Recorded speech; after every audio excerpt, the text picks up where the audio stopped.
It started as a typical afternoon when our MC, Han Jung-min, was busy with his usual grocery shopping. Along the way, he bumped into his former student, someone he used to tutor personally. But then, shit hits the fan when a pack of demon followers pops up out of nowhere, plunging the once peaceful grocery run into a straight-up horror movie for the civilians. His former student, Lee Saren, a young girl possessing a unique ability called Ice World, instantly jumps into the fray. She is ready to safeguard our boy, assuming he is just a helpless kid without any powers of his own. Or at least, that's what she believes. In reality, Jungmin possesses a unique trait that allows him to copy the skills and memories of any character from the novels he has written. For starters, he triggers his immersion skill to instantly adopt the traits of a knight named Malone, a royal guard whose sole purpose is to serve as a gatekeeper. With these newly inherited abilities, our boy rushes forward, striking down the demonic wolves with no mercy involved. Once he is done dismantling the entire horde with class, the last surviving wolf loses its mind and bolts in the opposite direction out of sheer terror. Thanks to Malone's combat experience, our boy executes a perfect javelin throw, cementing the monster's demise. His friend Saren, who was holding her own on the other side of the store, suddenly turns to check if Jungmin is doing all right. Even though he was academically brilliant in the academy, she still fears that his lack of innate talent might get him killed. But the moment she looks over, she is pleasantly shocked to find him aura farming over a pile of demonic wolves he just executed, using a stupid metal signpost as his weapon of choice. Let's hit pause for a second and figure out how we ended up here. Jungmin lives in a world forever altered by mysterious towers that suddenly manifested across the globe. These structures unleashed dungeons and monsters, causing worldwide catastrophe, but they also gave rise to dungeon adventurers, individuals who braved the towers to protect humanity. Han Jung-min was once a young boy captivated by these heroes, resolving to become one himself through sheer study and dedication. He devoured every book available on mana and mutations, eventually qualifying for a prestigious adventurer academy that accepted only the elite. He even topped the leaderboard for the written exam, weeping with joy at the prospect of finally achieving his dream. Tragically, Jungmin's aspirations were crushed the moment he realized that he lacked the innate talent and unique ability required to be a true adventurer. Despite his sharp intellect, his ordinary physique couldn't keep up with the physical demands. His ranking plummeted to 274th during his second year. Devastated by his limitations, he took a leave of absence and spent the next 2 years as a recluse in his dorm, writing fictional stories to cope with the failure. Fast forward 2 years. Jungmin is a disillusioned shut-in with heavy bags under his eyes, putting the finishing touches on his web novel, The Age of Destruction. His written story chronicles legendary heroes, such as a swordsman who can cut the horizon and a hunter surviving in a forest of death. Then, one night while he sleeps, the world selects his novel to serve as the blueprint for new towers. Jungmin wakes up to breaking news. 5 new towers have appeared in Korea, bearing the exact names of the arcs in his novel, such as The Sword That Cuts the Horizon and Executor of Evil. Because these towers were created based on his work, Jungmin was granted the privilege of a unique skill known as immersion. This ability allows him to possess the bodies and inherit the skills and memories of the characters he created in the novel. Yet, whenever he tried to utilize this skill, he was denied access time and time again. There was a specific catch. The system ruled that he could only borrow the power of a character if his own physical body could withstand it. In fact, had he attempted to possess a legendary hero, Jungmin might have been granted instant death due to the massive disparity between their strength. Since he is currently at rock bottom regarding physical strength, he could only select the lowest ranked characters. That is why he had to choose Malone, a weaker soldier, to fight against the demonic wolves.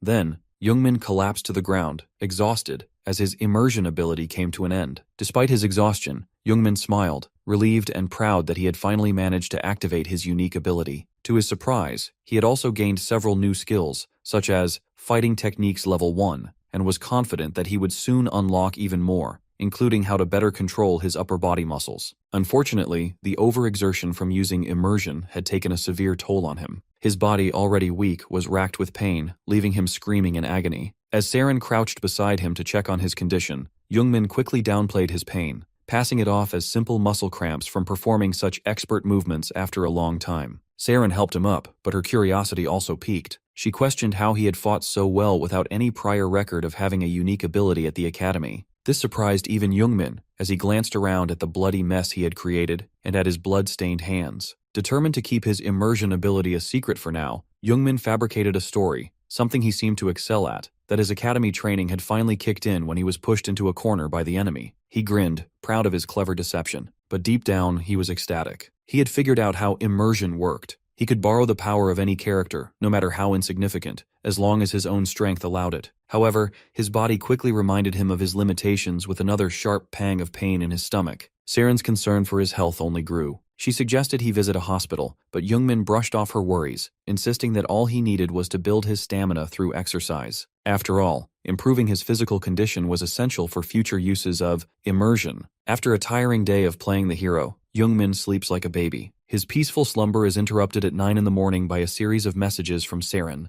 The most recent notification on his lock screen is an apology message from her. At first, Youngmin doesn't understand what she's apologizing for, but a sudden realization strikes him. In a panic, he jumps out of bed to check on the thing he suspects Seren is apologizing for. However, he quickly forgets that his body endured an extreme battle the day before. The pain rushes back, causing him to collapse to the floor. Wincing, he pulls himself together, holding his aching head. His anxiety only worsens when he notices 32 missed calls and 92 personal messages on his phone. Confused about what could have happened while he was out cold, Youngmin begins to investigate. It turns out that his heroic actions from the previous night were somehow covered by an online outlet and published in an article, all within a single day. The reason for Seren's apology becomes clear. She didn't want Youngmin to see himself being affiliated with the academy in the article. Ordinarily, dealing with some monsters wouldn't make headlines. However, the unusual circumstances, defeating the creatures far from a tower, had caught the public's attention. Though the situation felt strange to him, Youngmin let it slide, trusting Seren's sincerity when she insisted it was unintentional. Curiosity gets the better of him, and he proceeds to read the comments on the article. A few infuriate him, as people downplay the significance of his actions, mocking him for defeating low-level monsters while looking like a jobless nobody unrelated to the academy. But as he scrolls further, he finds comments from those who were actually at the mart during the incident. These eyewitnesses vividly describe how crucial Youngmin and Seren's efforts were in averting the crisis, expressing their gratitude for saving both children and adults. These heartfelt comments bring a wide smile to Youngmin's face. However, his grin quickly vanishes when a new notification pops up. He's been added to a group chat from the academy, filled with unknown people begging him to return and meet them. Among the messages are pleas from his former instructor and professor, who seem to suspect that Youngmin has awakened a unique ability. Feeling annoyed, Youngmin decides to push the matter aside and calls Seren instead. During their conversation, Seren offers to treat him to a very expensive meal, blaming herself slightly for the article's publication. The call ends, and Youngmin's excitement reignites. Determined to improve his use of immersion, he begins researching locations on his laptop. Later, on a train heading to one of the places he found, Youngmin stumbles upon another article. This one reports that Borpich, ranked 76th globally, failed to even enter the Swordmaster's tower. The article reminds Youngmin of how much the towers have changed. In their early stages, many rankers gathered to challenge them. Those who succeeded gained regressing skills, unique authority, and fame. Nowadays, however, the towers are significantly harder to conquer, with most attackers failing miserably. Youngmin can't help but view these attackers as both weird and inspiring. On one hand, he finds their repeated attempts to challenge the towers masochistic. On the other hand, he admires their determination, even if it comes at the cost of half their sanity. As the train nears its destination, a thought crosses Youngmin's mind. Despite the efforts of countless rankers, no one has been able to enter the Swordmaster's tower, let alone defeat it. Upon arrival, Youngmin disembarks and begins running through a massive forest until he reaches the foot of the tower. Gasping for air, he chastises himself for neglecting exercise. But at least he's finally at his destination. Gathering himself, he approaches the stone tablet standing before the tower's entrance. As he gets closer, he senses the energy of one of the 7 heroes and realizes something peculiar. Throughout heaven and earth, he alone can read the writing on the tablet. It's almost surreal, as if the delusional ideas he typed on his laptop are now etched into history. Driven by curiosity, Youngmin places his palm on the tablet. Almost immediately, someone from the crowd scolds him, warning that touching anything related to the towers is dangerous for civilians. Such actions could force the person into the tower without their consent. Unbothered, Youngmin dismisses the warning. He thinks it doesn't apply to him since he's just a weak adventurer with the title of an author. Ignoring the risks, he continues meddling with the stone tablet. What Youngmin fails to realize is that such behavior often triggers tropes, something every author should know. And true to form, the tower recognizes his title as the true owner of the 7 towers. Before Youngmin can fully comprehend what's happening, the tower owner drags him inside. He finds himself in a vast grassy field. As he takes in his surroundings, panic sets in, and Youngmin screams in sheer terror, realizing the mess he's gotten himself into. Meanwhile, in the topmost room of the tower, a young man observes Youngmin's antics outside the tower's entrance. Although irritated by Youngmin's mere presence, he also feels an inexplicable connection to him. Rather than driving him away, the young man decides to invite Youngmin into the tower, hoping to uncover the source of this strange sensation. This young man is none other than the Swordmaster, a swordsman capable of cutting through the horizon with his blade. Using magic, he summons Jungmin to the first floor of the Swordmaster's tower. However, he fails to consider how a below-average adventurer like Jungmin is supposed to survive the tower's trial. The first trial, Space of the Predators, is an incomprehensibly difficult test, where the monsters spawned are literal catastrophes. Jungmin is given only 1 hour to escape before the creatures awaken. To make matters worse, the system hasn't even decided on a reward for completing the trial. As Jungmin stands there in a daze, massive amounts of mana surge through his body, overwhelming him. Until now, ordinary people never dared to enter a tower because they lacked the necessary skills. Jungmin was no exception. He once attempted to attack a tower, only to fail miserably, breaking several bones in the process. This earned him the label of a failure among attackers, a stigma that followed him as the lowest-ranked participant in the Academy's practical exam. Even now, despite unlocking a unique ability, Jungmin knows he's nowhere near skilled enough to attack a tower that even high-ranking adventurers avoid. Frustrated, he begins to suspect that this entire ordeal is a setup to get rid of him. Just as despair starts to creep in, a lifeline appears. A screen materializes before him, informing him that the difficulty of the trial has been reduced to its lowest possible level. The message cheekily urges him to stop looking so pitiful and start moving. However, the screen also labels him as a cripple class, which stings more than his previous failures ever did. Pushing past the insult, Jungmin begins to piece things together. The screen mentioned that the trial's difficulty was lowered by the tower's owner. That's when it clicks.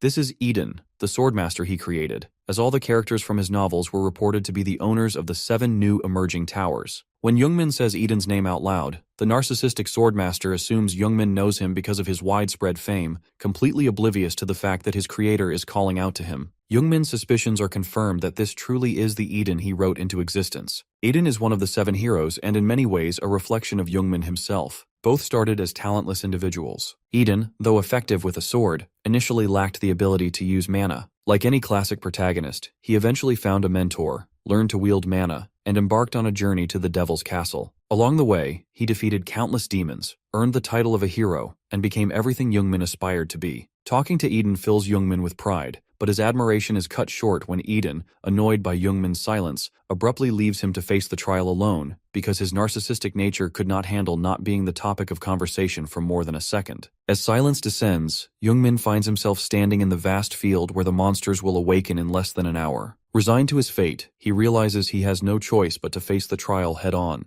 Gathering his courage, he begins preparing for the challenge, reassuring himself that as the author, he might have an advantage. That hope is short-lived when the first creature he encounters is a dragon soaring above him. Panic grips him because dragons are among the most powerful creatures, and they're just the beginning. With less than 50 minutes remaining, Jungmin knows there's no time to waste. He traverses various terrains on the first floor, eventually arriving at a damp, grassy meadow. As he steps forward, he unknowingly crushes a piece of wood beneath his foot. Examining it, he realizes the area is littered with similar fragments, all appearing to be from a tree. On closer inspection, he notices the pieces bear Eden's name. This discovery unlocks a new keyword: Eden's destroyed wooden sword. Jungmin's title as the author begins to detect the original records of the tower, revealing that this very location is where the first episode of his novel began. This is Eden's training ground, the place where the hero transformed from a talentless boy into a genius. The trial's design mirrors the introduction of Jungmin's novel, Eden's Awakening, flooded with memories of the story's events and settings, like the Age of Destruction and the Nightmare Forest in the downtown small meadow. Jungmin quickly realizes the harsh truth. This trial isn't just an obstacle, it's a recreation of Eden's grueling training. As he reflects on his past failures, self-doubt threatens to overwhelm him. But unlike the despondent teenager he once was, Jungmin chooses to move forward. Determined to face the challenge, he drives his wooden sword into the damp soil and begins digging with fervor. Though unsure of what he's searching for, his efforts pay off when the sword finally strikes something buried underground. Overcome with excitement, Jungmin can't contain his joy as he anticipates the secret treasure that lies ahead. Ecstatic about hitting the jackpot with what he uncovered underground, Jungmin grabs its roots and yanks it out of the soil. His initial excitement quickly turns to disgust at the plant's abhorrent appearance, but he is still relieved to find something valuable. The plant, named Scourge Leatherquire, is a super rare spiritual herb with the potential to permanently increase his magic power by 1 point. This herb only grows in areas saturated with pure mana, making it incredibly rare. Yet Jungmin finds himself standing in a field teeming with them, at least 50, with the possibility of even more as he moves forward.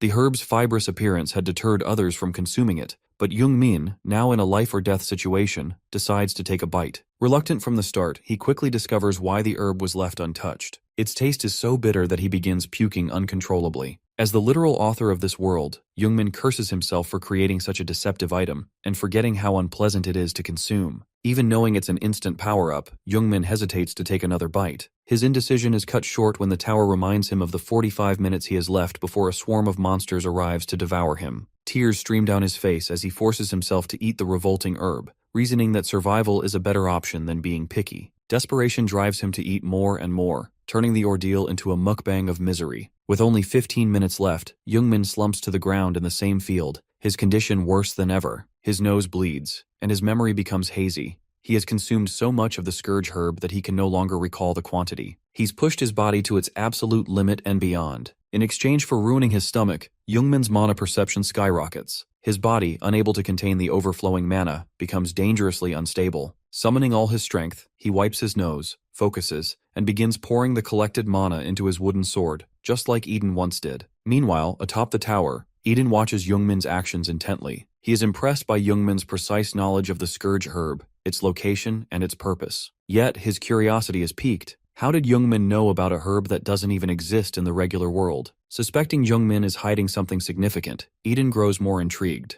But before Eden can unravel the mystery, Jung-min does something that leaves him utterly dumbfounded. In the original story, a royal magician from a small country lost her comrades during a demon subjugation and retreated to the countryside, where she met Eden. Her name was Dore Marcia. She was moved by Eden's reckless yet determined attempts to control his mana and decided to teach him how to do it properly. Under her guidance, Eden mastered mana control, inspiring her to become a magic teacher in a rural village. Jung-min now aims to immerse himself in her legacy as the next character of his ability. Charging all his mana into the wooden sword, Jung-min smashes it into the ground with all his might, activating immersion while focusing on Dare Marcia's name. To his surprise, he meets the requirements for the immersion on his first attempt, receiving the blessing of magic as a reward. Iden, recognizing the mana as his master's, grows even more suspicious. How could Jung-min possibly possess her mana? Jung-min, meanwhile, gathers the refined mana into his heart and transfers it to his fingertips before channeling it back into the wooden sword. Despite repeated warnings from the tower about his depleted mana reserves and the havoc it's wreaking on his body, Jung-min doesn't stop. His relentless efforts cause anomalies to spread through his body, making him cough blood. Watching Jung-min's desperate struggle, Eden, instead of offering help,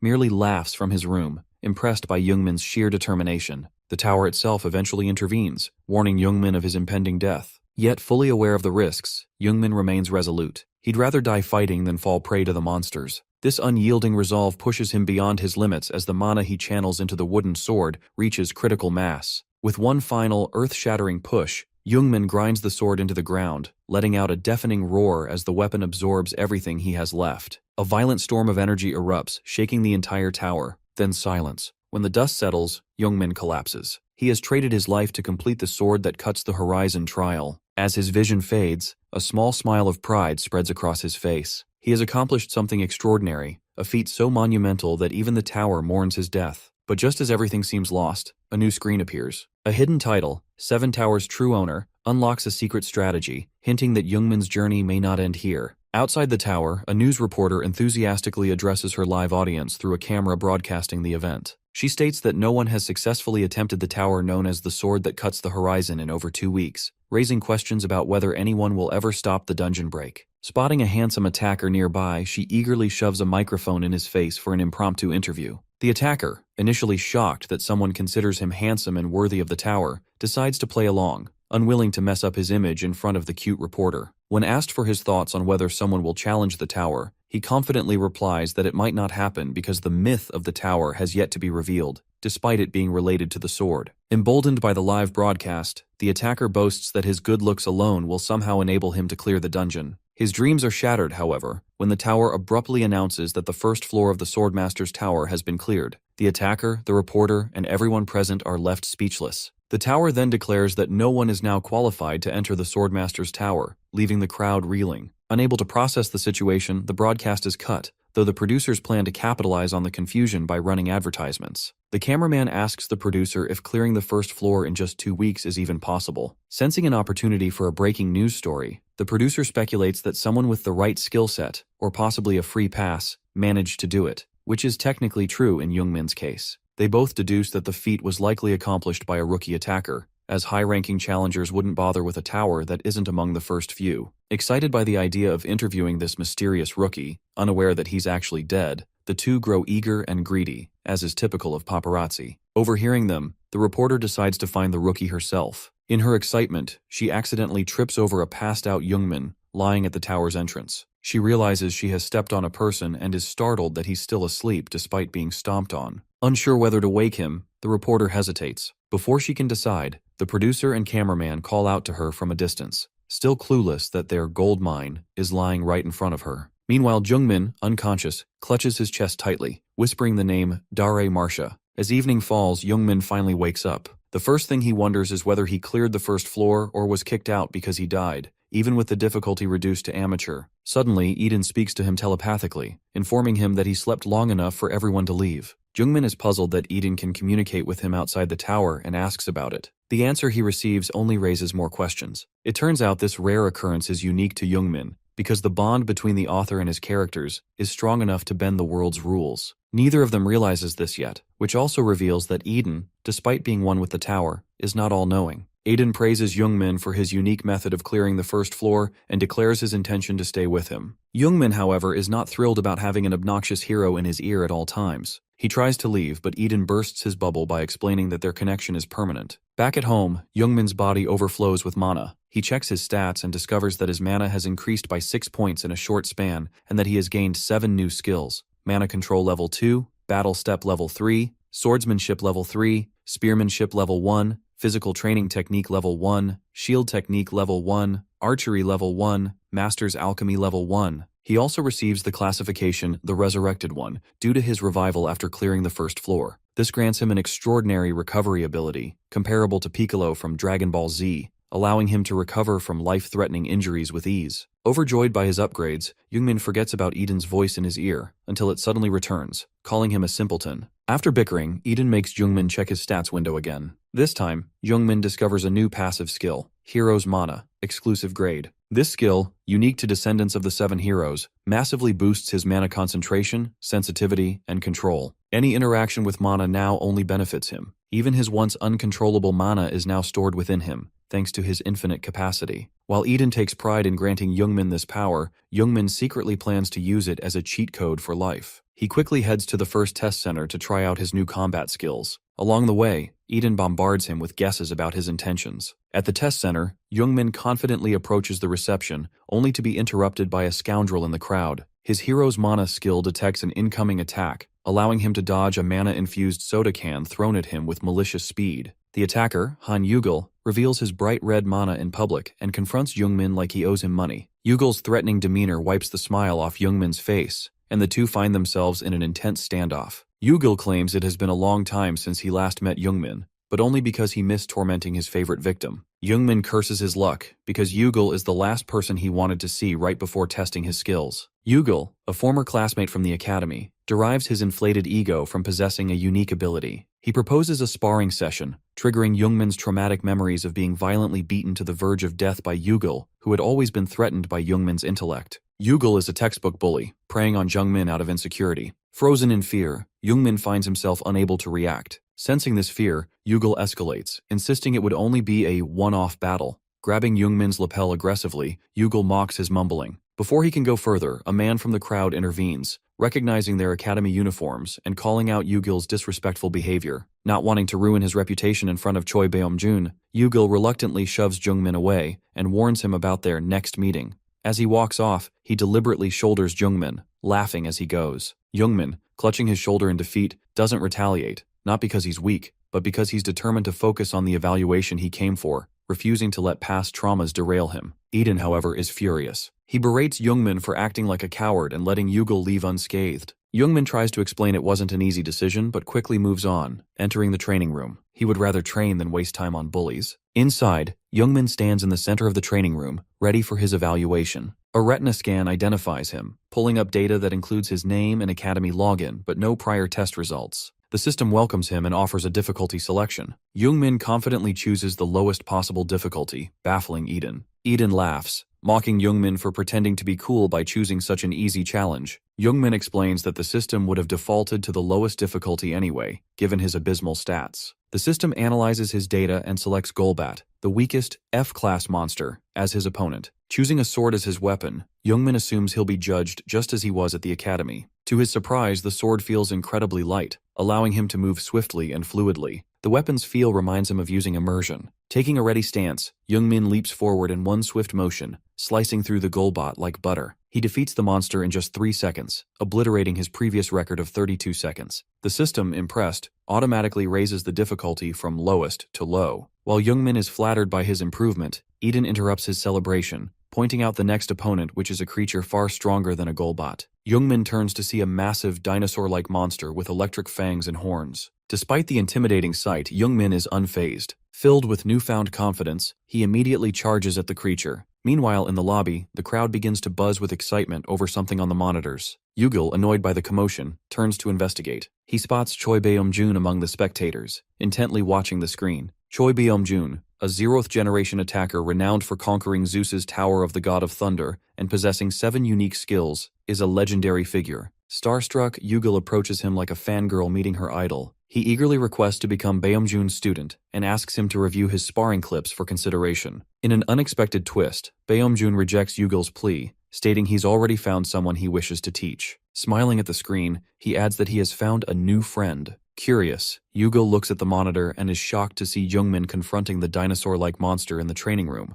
Beom-jun picks up a microphone and begins addressing Youngmin directly, much to Yugil's dismay. Desperate to change Beom-jun's mind, Yugil interrupts, trying to convince him to reconsider and choose him as a student instead of Youngmin. Inside the training room, Youngmin wonders who would dare distract him during his session. Even the monster pauses for a moment, as if pondering the same question. Beom-jun lets Youngmin know outright that he's interested in his journey, explaining that the test Youngmin is currently facing is notorious for turning the 5 senses of its participants against them. In one instance, a challenger endured 7 hours of extreme cold, while another experienced the sensation of facing death while still alive. Yugil, watching from the sidelines, is baffled that Youngmin is holding his own against the monster without a hint of fear in his eyes. Beom-jun begins to wonder if Youngmin is either fearless or simply ignorant, as most attackers would have started dodging and counterattacking by this point. Seeking answers, Beom-jun uses the microphone to advise Youngmin to close the distance between himself and the monster, as that's when its weakness will be exposed. Youngmin hesitates, second-guessing this advice,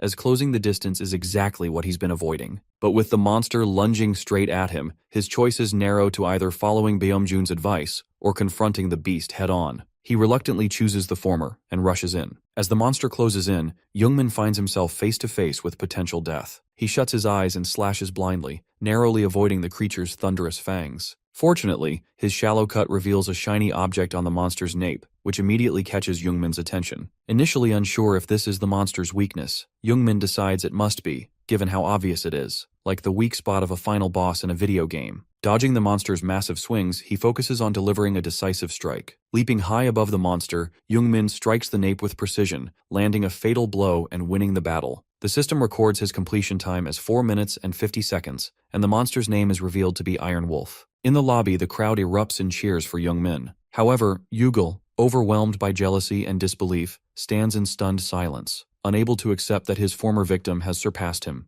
Beom-jun, noticing Yugil's reaction, questions him about his connection to Youngmin. Startled at first, Yugil reluctantly admits he knows him a bit. Exhausted, Youngmin exits the training room, only to endure Eden's backhanded compliments. Eden mocks him for struggling with a mere Iron Wolf, but this comment makes Youngmin realize that had he trained his body over the past 2 years, he could have used immersion more effectively and even merged with Eden, though ideally without Eden's narcissistic personality. Youngmin is stopped by Beom-jun, who greets him warmly, praising his academy-style swordsmanship. Beom-jun assumes Youngmin is still an academy student, but Youngmin doesn't recognize him and simply views him as an old man. Playing along, Beom-jun introduces himself as just another academy instructor. Youngmin notices Yugil standing behind Beom-jun, his face twisted with jealousy. Hesitantly, Youngmin admits he's on leave from the academy, a fact he's not proud of. He adds that the academy instructors were biased, which enrages Beom-jun, as he was unaware of such blatant mistreatment. Yugil flinches upon hearing this, knowing full well that he played a role in driving Youngmin away from the academy.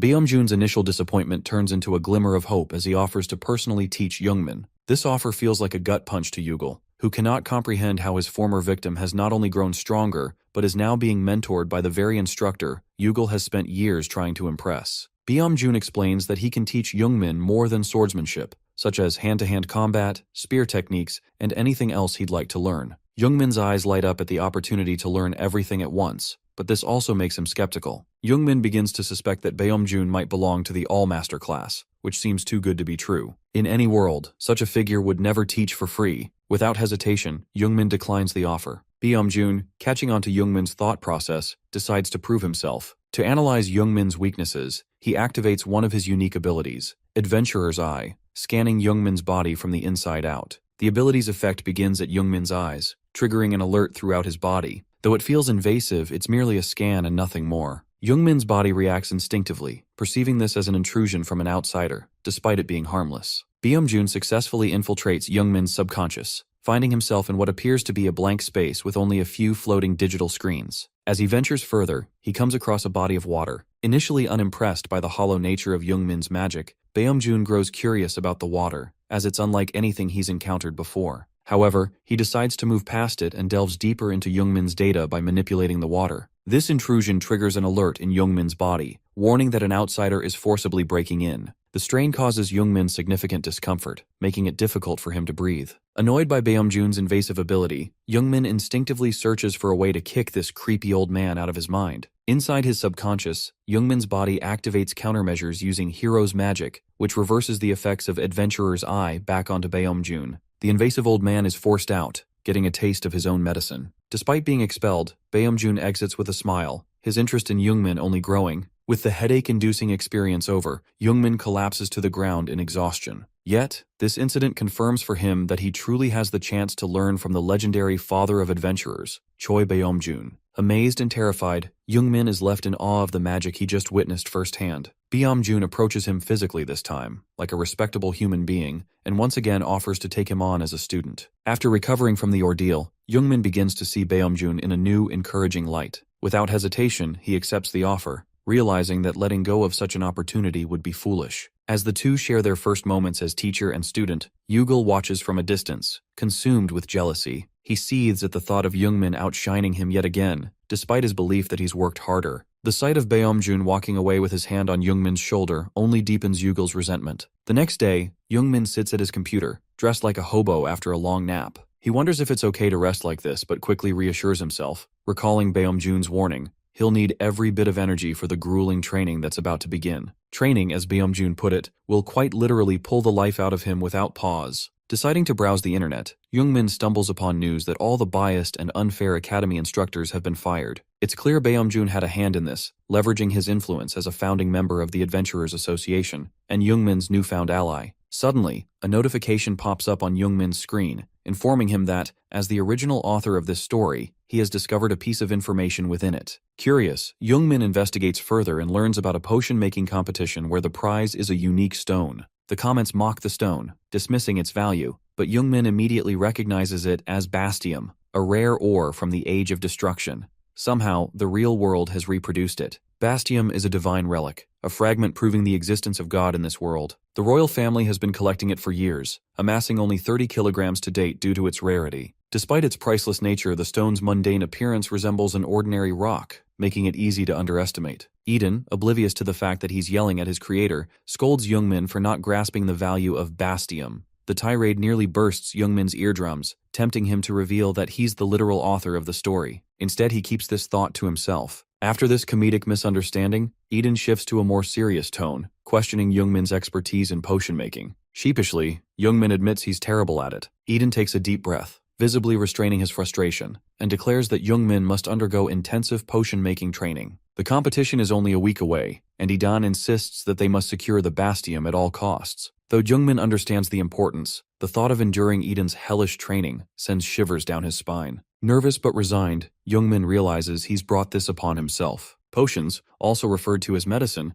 are items used to heal bruises or damage to a person. They are efficient and widely available, but joining a school that teaches potion making is an extremely difficult process. However, Youngmin is relieved by the fact that even if it is hard to get in, guilds will still scout you out if you're even a basic amateur. Despite his lack of experience, Youngmin thought he would need to work hard just to create the most basic potions. However, he finds himself in an anticlimactic scenario when he successfully creates a potion on his first try by simply following a book written by the youngest apprentice of the royal alchemist. Utterly shocked that it worked, Jungmin now possesses the ability to brew potions at level 1 of learning imperial alchemy. The potion he creates is an ordinary, substandard health recovery potion, which helps a person recover from fatigue and heals small wounds faster. The potion's description even adds an unnecessary roast of Jungmin, calling the potion a fluke by an amateur who stumbled upon an expert's book. While this is accurate, it doesn't do much for his already low self-esteem. In the following days, Jungmin immerses himself in the basics of alchemy, working tirelessly every day, but only because Eden forces him to work harder than necessary. The arrogant swordmaster, being a workaholic, floods Jungmin's brain with knowledge. As the competition day arrives, Jungmin sits in the lobby, completely exhausted from the grueling training. While sulking over his torturous regime, he overhears someone discussing the impressive lineup for this year's competition,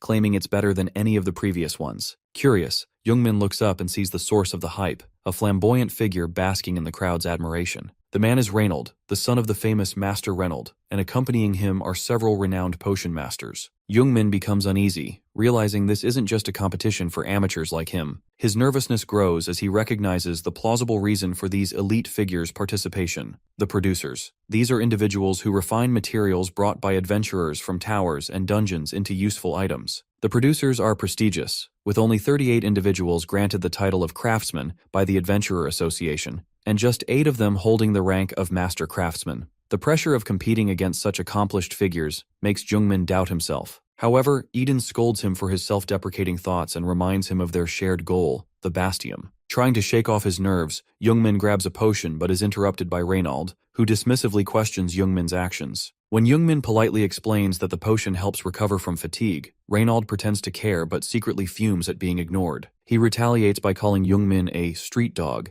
insinuating that he doesn't belong among the craftsmen. For the first time, the insult truly angers Jungmin, but before he can respond, Reynold leaves, having been called to the stage for the next group of contestants. Despite his anger, Jungmin resolves to focus on the competition, channeling his frustrations into determination. The contest begins with a simple goal: create a potion using the provided herbs. Reynold, being a privileged brat, is unimpressed with the expensive compounding machine and the quality of herbs provided, even though they're remarkable for an amateur competition. He observes Jungmin frozen in place, assuming he's wasting everyone's time. However, Reynold misjudges Jungmin's stillness. Jungmin is actually using immersion, a skill that allows him to channel the abilities of fictional characters he created. This time, he immerses in Aryan Pepper, the direct apprentice of the greatest alchemist in his original story. Although not the brightest, Aryan's exceptional mana control set her apart, and her relentless dedication, reading 100 books a day to address her weaknesses, earned her the title of Direct Apprentice. Aryan also inherited the knowledge of Ascendant, a treasure trove of alchemical wisdom. Through immersion, Jungmin manifests this knowledge in his hands. Drinking a potion to stabilize his mana, he braces himself for the flood of knowledge that follows.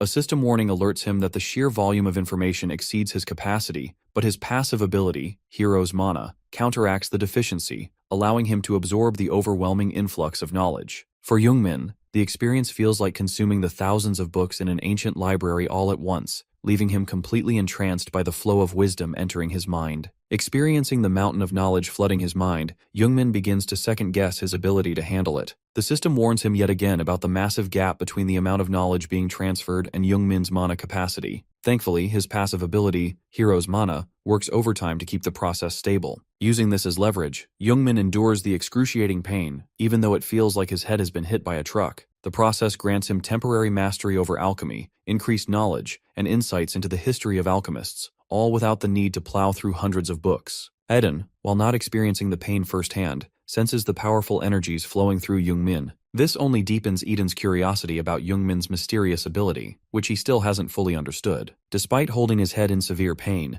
Jungmin manages to complete the knowledge transfer, thanks to his week-long rigorous training. With the transfer done, it's finally time for him to participate in the competition. However, as he rushes to gather the necessary herbs, he finds the baskets empty. Everyone else has already taken the entire stock while he was busy immersing. Eden, annoyed at their lateness, grows frustrated. But when he notices a glimmer of hope on Jungmin's face, he becomes curious about what Jungmin has found. Much to Eden's disappointment, Jungmin has only discovered several poisonous herbs. Eden suggests crafting a strong poison potion capable of taking down a large monster, reasoning that it might still earn Jungmin high points. However, Youngmin continues analyzing the remaining herbs, leaving Eden's brilliant idea hanging. The first herb Youngmin examines is Astandilopia, classified as unique. This herb raises the body's temperature due to its intense heat, but it can destroy every vein in the body if consumed improperly. The second herb, Barian, is from the rare class. Upon heating, it transforms into a full-body covering mucous membrane that prevents external injuries, but becomes a lethal poison if it enters the body. Armed with his newfound knowledge of alchemy, Youngmin comes up with an idea to ace the competition. Even Eden cannot comprehend what he is planning.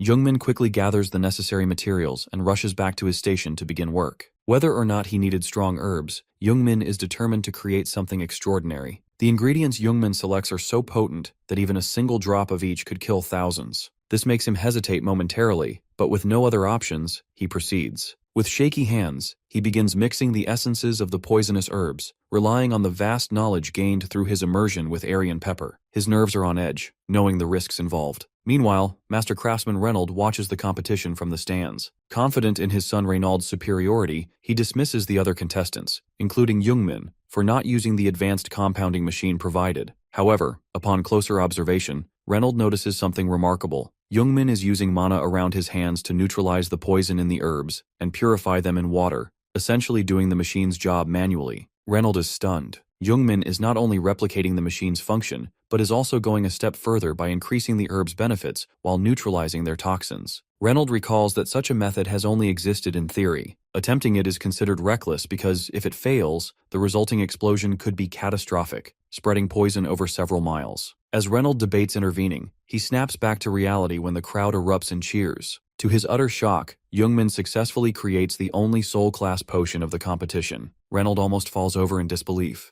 Even Reynold, the competition's golden boy, cannot believe someone outshone him so spectacularly. Youngmin's winning potion, the Potion of Fire, boasts numerous benefits. It grants a permanent increase in mana, provides temporary fire resistance of up to 80%, and eliminates the poisonous effects of the original ingredients through expert alchemical manipulation. The potion's description reveals it was made using alchemy from another world. When consumed, it permanently increases fire resistance and mana capacity. Youngmin's success also boosts his unique abilities, pushing his skills beyond their previous limits. His mood and mana stats rise steadily as he realizes the potion didn't even take much time to craft. But, as always, his celebration is short-lived. Reynold, furious and insecure, grabs Youngmin's collar and accuses him of cheating. He demands to know how an amateur could create a soul-class potion. What Reynold fails to understand is that Youngmin is hiding his ability to immerse into overpowered characters. However, there's little a mere side character like Reynold can do about it. Reynold's anger grows with every passing moment, but before he can harm Youngmin, Reynold steps in to defuse the situation. He scolds his son for acting out of place and tarnishing his reputation by behaving like a spoiled brat. Embarrassed, Reynold tries to justify his impulsive actions by accusing Youngmin of fraud in creating the soul-class potion. However, Reynold grows even angrier with his ignorant son, pointing out that his baseless accusations insult Reynold's own judgment, as he was the one who declared Youngmin the winner. The confrontation escalates into a tense staring contest, with Reynold eventually cracking under the pressure. Swallowing his pride, he begrudgingly apologizes to his father. Reynold, unimpressed, tells him to direct his apology to Youngmin instead. Reluctantly, Reynold turns to Youngmin and apologizes. To everyone's surprise, Youngmin accepts the apology immediately. This is rather odd, considering how furious Youngmin had been when Reynold previously insulted him by calling him a street dog. Reynold, clearly disappointed in his son, expresses his regrets for raising such an imbecile. Youngmin, however, insists that he doesn't mind, further diffusing the tension. Reynold then shifts the conversation, praising Youngmin's precise mana control during the potion-making process. Naturally curious, he asks who taught Youngmin such an intricate technique. Youngmin responds simply, claiming to be an autodidact. This revelation leaves both Reynold and Reynold visibly shocked, as such a claim is highly unusual. Before the pair can fully react, the announcer calls Youngmin to prepare for the award ceremony. As Youngmin walks away, Reynold reflects on how extraordinary it is to find such talent in a small town. He decides that Youngmin is someone worth keeping an eye on. Turning to his still disappointed son, Reynold offers some consolation, praising Reynold for a job well done. This moves Reynold to tears, and he resolves to improve himself once they return to their home country. The award ceremony begins, and Youngmin is invited to the stage to receive his prize. The announcer reveals that the award will be presented by none other than Choi Beomjun. Hearing this name, Youngmin reacts as if he has seen a ghost. He isn't wrong. as Baeomjun's seemingly pleasant smile hides an anger so palpable that Jungmin feels it to his core. Bracing himself for the inevitable grilling, Jungmin accepts the award and follows Baeomjun to a nearby coffee shop for a private conversation. Seated across from each other, their body language could not be more different. Baeomjun exudes authority, while Jungmin sits nervously, fidgeting. Baeomjun questions Jungmin's impulsive decision to participate in the potion-making competition. He finds it odd, as he had no prior knowledge of Jungmin's potion-making abilities. Jungmin nervously explains that he taught himself to create potions previously thought impossible. Unsurprisingly, Baeomjun is skeptical but lets it slide. Jungmin then brings up his need for a rare ore but avoids explaining his exact reasons. Baeomjun, unusually accepting of this vague explanation, expresses surprise at Jungmin's newfound alchemical skills. However, to clarify, he asks if Jungmin had ever been involved with a guild. Jungmin confidently denies it. Baeomjun then shifts his attention to the mysterious ore Jungmin presents. Jungmin enthusiastically explains that it is a soul-class stone with immense potential, which is why he needs a master craftsman to help him utilize it. Initially skeptical, Baeomjun hesitates to waste his unique skill, Adventurer's Eye, on what seems like an ordinary rock. However, Jungmin's hopeful pleading convinces him to give it a try. To his surprise, the Adventurer's Eye cannot fully analyze the stone. Instead, it reveals only surface-level information, such as its mana amplification, storage, and sublimation effects. Furthermore, the stone develops countermeasures, increasing the required mana for deeper analysis.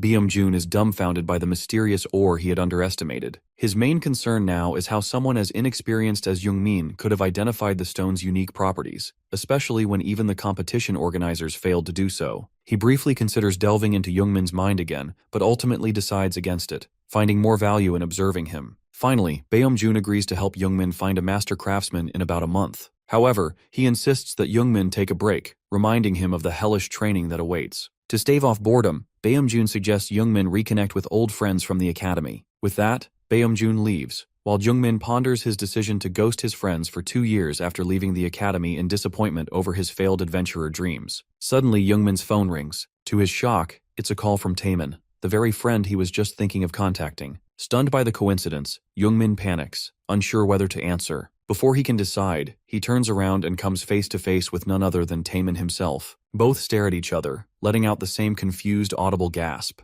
At the Pork Belly Cafe, Taemin and Jungmin catch up after a long time over an extensive conversation and coffee. Laughing at the coincidence of being in the same cafe right after Baeomjun told Jungmin to reconnect with old friends, they quickly fall into a relaxed conversation. Kang Taemin, Jungmin's friend, is introduced as the second top student at the academy, a prodigy with a palette full of talents. Among his many abilities, he excels in swordsmanship, capable of completing an A-class dungeon solo. Despite his impressive skills, Taemin is a laid-back, humble person who is simply happy to see Jungmin again. As they talk, Taemin casually mentions that their group chat lit up with jealousy when he informed the others that he was hanging out with Jungmin. Playing it cool, Jungmin is caught off guard when Taemin tells him that Yuna is already on her way to meet them. Taemin adds that she has been particularly excited to see Jungmin, which makes him visibly hesitant. Jungmin's reluctance stems from guilt. Having ghosted his friends for so long, he feels uneasy about suddenly meeting them again. While Jungmin nervously chews on his food, Taemin reveals that Yuna had a tough time after losing contact with him, and warns Jungmin to be prepared to have a proper heart-to-heart with her. What should have been a heartwarming reunion quickly takes a darker turn.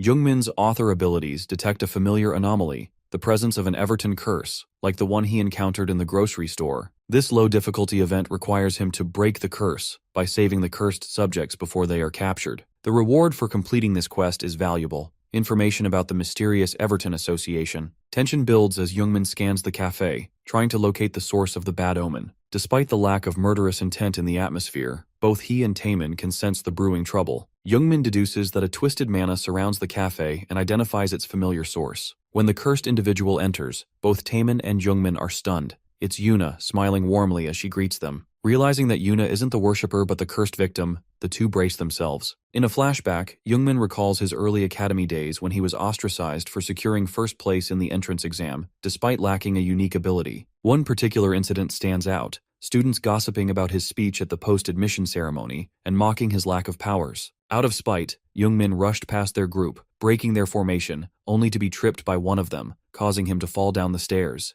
The students laughed at Jungmin's inability to dodge such a lowly attack, but their taunts stopped abruptly when Yuna stepped in. She demanded they apologize to Jungmin and scolded them for wasting time gossiping instead of studying like Jungmin did. Her defense of him lit up his dark, lonely world, leaving him in awe of her. When the bullies tried to retaliate, One of them was stopped by his friends, who reminded him that Yuna was the daughter of the Heavenly Mansion Guild's director, someone powerful enough to ruin their futures. Yuna, unbothered by their threats, flipped them off and helped Youngmin to his feet. She then invited him to dinner, declaring that Taemin owed her a meal after losing a bet. Youngmin, stunned by her kindness, followed her lead, grateful to finally have someone on his side. Over time, Yuna and Taemin became his first true friends, even as the academy students grew resentful of their friendship. The two top-ranking students used sparring sessions as an opportunity to retaliate against Youngmin's bullies without getting into trouble, earning his admiration and guilt in equal measure. Returning to the present, Yuna notices the worried looks on Taemin and Youngmin's faces and asks what's wrong. Taemin points out that she doesn't seem like her usual self. She tries to dismiss their concerns by claiming her doctor gave her a clean bill of health, but Youngmin persists, suggesting she might be involved in something shady. Eventually, Yuna gives in and recounts a recent academy assignment. She had been sent with a group of professors to inspect a dungeon ahead of a planned academy tour. The task seemed straightforward at first, and nothing appeared out of the ordinary. However, she noticed a bloody red spot illuminated on a rocky surface, and out of curiosity, touched it. The substance reacted violently, boiling around her hand and releasing a wave of dark mist similar to what Youngmin had encountered before. Yuna managed to regain control and step back, but the mist lingered ominously. The professors, unaware of what had transpired, completed their inspection and called for her. Yuna rejoined them, leaving behind the mysterious mist. Initially, she thought it was just an illusion, but now she realizes the mist continues to affect her, twisting her mana. Hearing this, Taemin becomes alarmed, declaring that her mana is too corrupted to ignore. Youngmin, now fully aware of the situation, braces himself for what lies ahead as they try to break the curse. Despite being one of the top academy students, Yuna seems oblivious to her mana being tampered with. Taemin grows increasingly worried about the situation, but Yuna takes a dismissive approach, claiming she's fine and there's no need for concern. Youngmin, however, insists on addressing the severity of the matter, explaining that it poses a risk to many people if left unchecked. He offers to take a closer look at her mana, which makes Yuna nervous. She protests, saying it's been a while since they've met, and he should hesitate before doing something so personal. Youngmin, however, firmly presses her to allow it, while Taemin, sitting across the table, watches the interaction in bewilderment. Youngmin activates Healing Light, releasing a golden glow of mana around him. Taemin recognizes the ability immediately. Youngmin deduces that if the Everton organization can curse people by borrowing demonic power, then he can counteract it by temporarily converting his mana into divine energy. By coupling it with his passive ability, Hero's Mana, and immersing himself with the lesser priestess Esther to receive her blessings, he can fight back against the demonic influence. Although this divine power is limited in strength, it rivals the curse affecting Yuna. Youngmin begins the purification process, and Yuna braces herself. His determination stems from a desire to repay the kindness Yuna showed him back in the academy. As the divine power takes effect, it instantly dispels the oppressive energy surrounding Yuna, leaving her pleasantly surprised. The quick exorcism works. Though Yuna and Taemin are knowledgeable about mana, they are astonished by what Youngmin has just accomplished. Yuna feels rejuvenated while Taemin's curiosity grows. Youngmin, however, is flustered by their questions, claiming his actions were minor compared to the support they gave him in the past. Taemin and Yuna, on the other hand, are ecstatic about Youngmin's unique ability, considering it a rare and impressive feat. Taemin excitedly grabs and shakes Youngmin, leaving him pleading for mercy on his shoulders. Yuna, touched by the moment, sheds tears of joy. Their genuine happiness for Youngmin's success reflects the depth of their friendship. Taemin then raises the question on everyone's mind. Will Youngmin return to the academy now that he has a unique ability? Youngmin reveals that he plans to officially drop out, as he's now studying under a master. While intrigued, Yuna and Taemin don't press further about the mysterious master. Youngmin avoids giving details, as revealing his mentor's identity, the father of all adventurers, is no trivial matter. He apologizes for keeping them in the dark for so long, but Yuna and Taemin, ever the supportive friends, reassure him they're simply glad he's doing well. They only request that he stay in touch to avoid sudden surprises in the future. Youngmin readily agrees, grateful to have such steadfast friends. The most joyful day Youngmin has experienced in a while comes to an end, and he returns to his dorm, collapsing face first onto the floor from exhaustion. After spending the day playing and reminiscing with Yuna and Taemin, he feels drained but fulfilled. As he rests, he receives the reward for completing another episode, information about Everton's next move. When Youngmin opens the reward screen, he leaps up in shock. The information reveals that Everton plans to raid the Academy's dungeon field trip in 15 days, once they've gathered enough devotees. Knowing that Yuna and Taemin could be in danger during the raid, Youngmin contemplates warning the Academy's professors. However, he hesitates, worried that Everton might intercept the warning and alter their plans. Youngmin decides to take matters into his own hands. Feeling responsible for creating the antagonistic Everton organization in his story, he resolves to stop them himself. His guilt over endangering his friends drives him to take action. The next day, Youngmin finds himself in Baeomjun's underground training facility. Staring in awe at the state-of-the-art equipment, including weights twice his body weight and unfamiliar machines, he feels like a child in a candy store. Baeomjun enters behind him, scolding him for being so loud.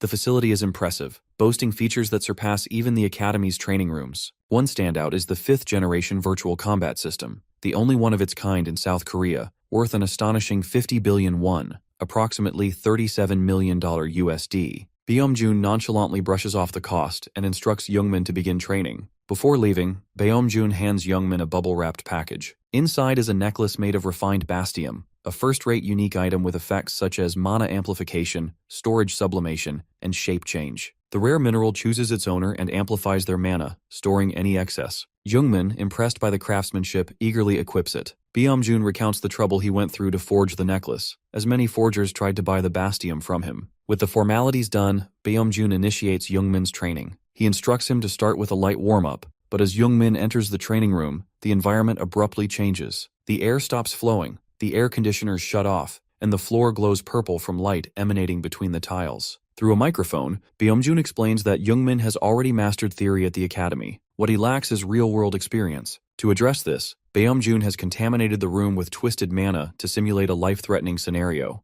Youngmin's hero's mana reacts sensitively to the corrupted energy, forcing him to navigate and overcome the dangerous conditions. Baeomjun's unorthodox test has begun, and Youngmin must find a way out before succumbing to the deadly trial. Knowing that Youngmin has already mastered the theoretical aspects of the world's power system, Baeomjun takes an unorthodox approach, suffocating him to the brink of death as a way to gain real-life battle experience. The entire training room is being contaminated with a toxic atmosphere that worsens by the minute, leaving Youngmin with the only option of figuring out how to escape in time. Youngmin's mana receptors and his passive skill, Hero's Mana, go haywire in response to the contamination. The oppressive environment brings him to the verge of panic. As if the poisonous air weren't enough, Youngmin is warned of a sticky energy attempting to paralyze him further. Weak at the knees, he collapses to the ground. Unable to control his body, he feels as though he's drowning in a deadly swamp. Then, through the intercom, Baeomjun's voice cuts through the chaos, urging Youngmin to analyze the air. Baeomjun explains that this practice is vital for adventurers preparing to enter real dungeons, which often contain toxic environments similar to this simulation. But the sly old man has an ulterior motive. He's trying to push Youngmin to reveal his hidden ability. Baeomjun smirks in anticipation, but Youngmin struggles to even stand, his face pale and drenched with sweat. For nearly an hour, Youngmin grits his teeth, powers through the ordeal, and adapts to the contamination. Though impressed, Baeomjun knows this is just the tip of the iceberg. Dungeon ecosystems differ vastly from the real world, where grudge-filled energies left behind by the dead poison the environment. These grudges not only suffocate adventurers, but are known to attack vital organs, making dungeons perilous for even the most experienced. At the 57-minute mark, Youngmin, trembling and on the brink of collapse, finally speaks. His voice is strained, yet he surprises Baeomjun by asking permission to use his unique ability. Baeomjun's shock turns into frustration as he yells at Youngmin for waiting this long. Apparently, Youngmin had assumed he wasn't allowed to use it until now. Baeomjun's angry outburst makes Youngmin laugh awkwardly, further infuriating the old man. Suddenly, Eden, the ever-watchful spirit linked to Youngmin, appears. He chuckles proudly, revealing that it was his assistance, through Hero's Mana, that allowed Youngmin to endure this long. The passive skill, coupled with divine mana, has a purifying effect on the contaminated environment. It is a rare trait, possessed only by the 7 heroes, that allowed Youngmin to survive thus far. With no time to waste, Youngmin assumes a meditative stance, surrounding himself with a golden divine aura. He focuses his energy to purify the room and begins searching for the perfect character to immerse with. Baeomjun, watching from the surveillance room, is on the edge of his seat. Finally, Youngmin activates Immerse, calling forth Lesser Priestess Esther, whose divine power temporarily strengthens his own mana. The room glows with golden light as Youngmin reverses the corrosion caused by the contamination. Baeomjun mutters theories to himself, wondering if Youngmin's ability is Spirit Descent, a unique skill that allows users to borrow power from spirits. However, he notices Youngmin's energy flow is far too refined for such a skill. Baeomjun snaps out of his thoughts when Youngmin addresses him, asking if something is wrong. Baeomjun clears his throat and tells him to proceed. 3 hours and 28 minutes later, Youngmin finally collapses from exhaustion. Baeomjun watches in awe, calling his student a monster for lasting so long under such extreme conditions. Jungmin, still lying flat on the floor, takes it as a compliment, which only frustrates his teacher further. Byung-jun's annoyance grows as he scolds Jungmin for putting himself through unnecessary suffering by holding off on using his ability earlier. His irritation quickly shifts into action as he storms into the training room, weapons in hand. Before Jungmin can catch his breath, Byung-jun announces the next phase of training: swordsmanship.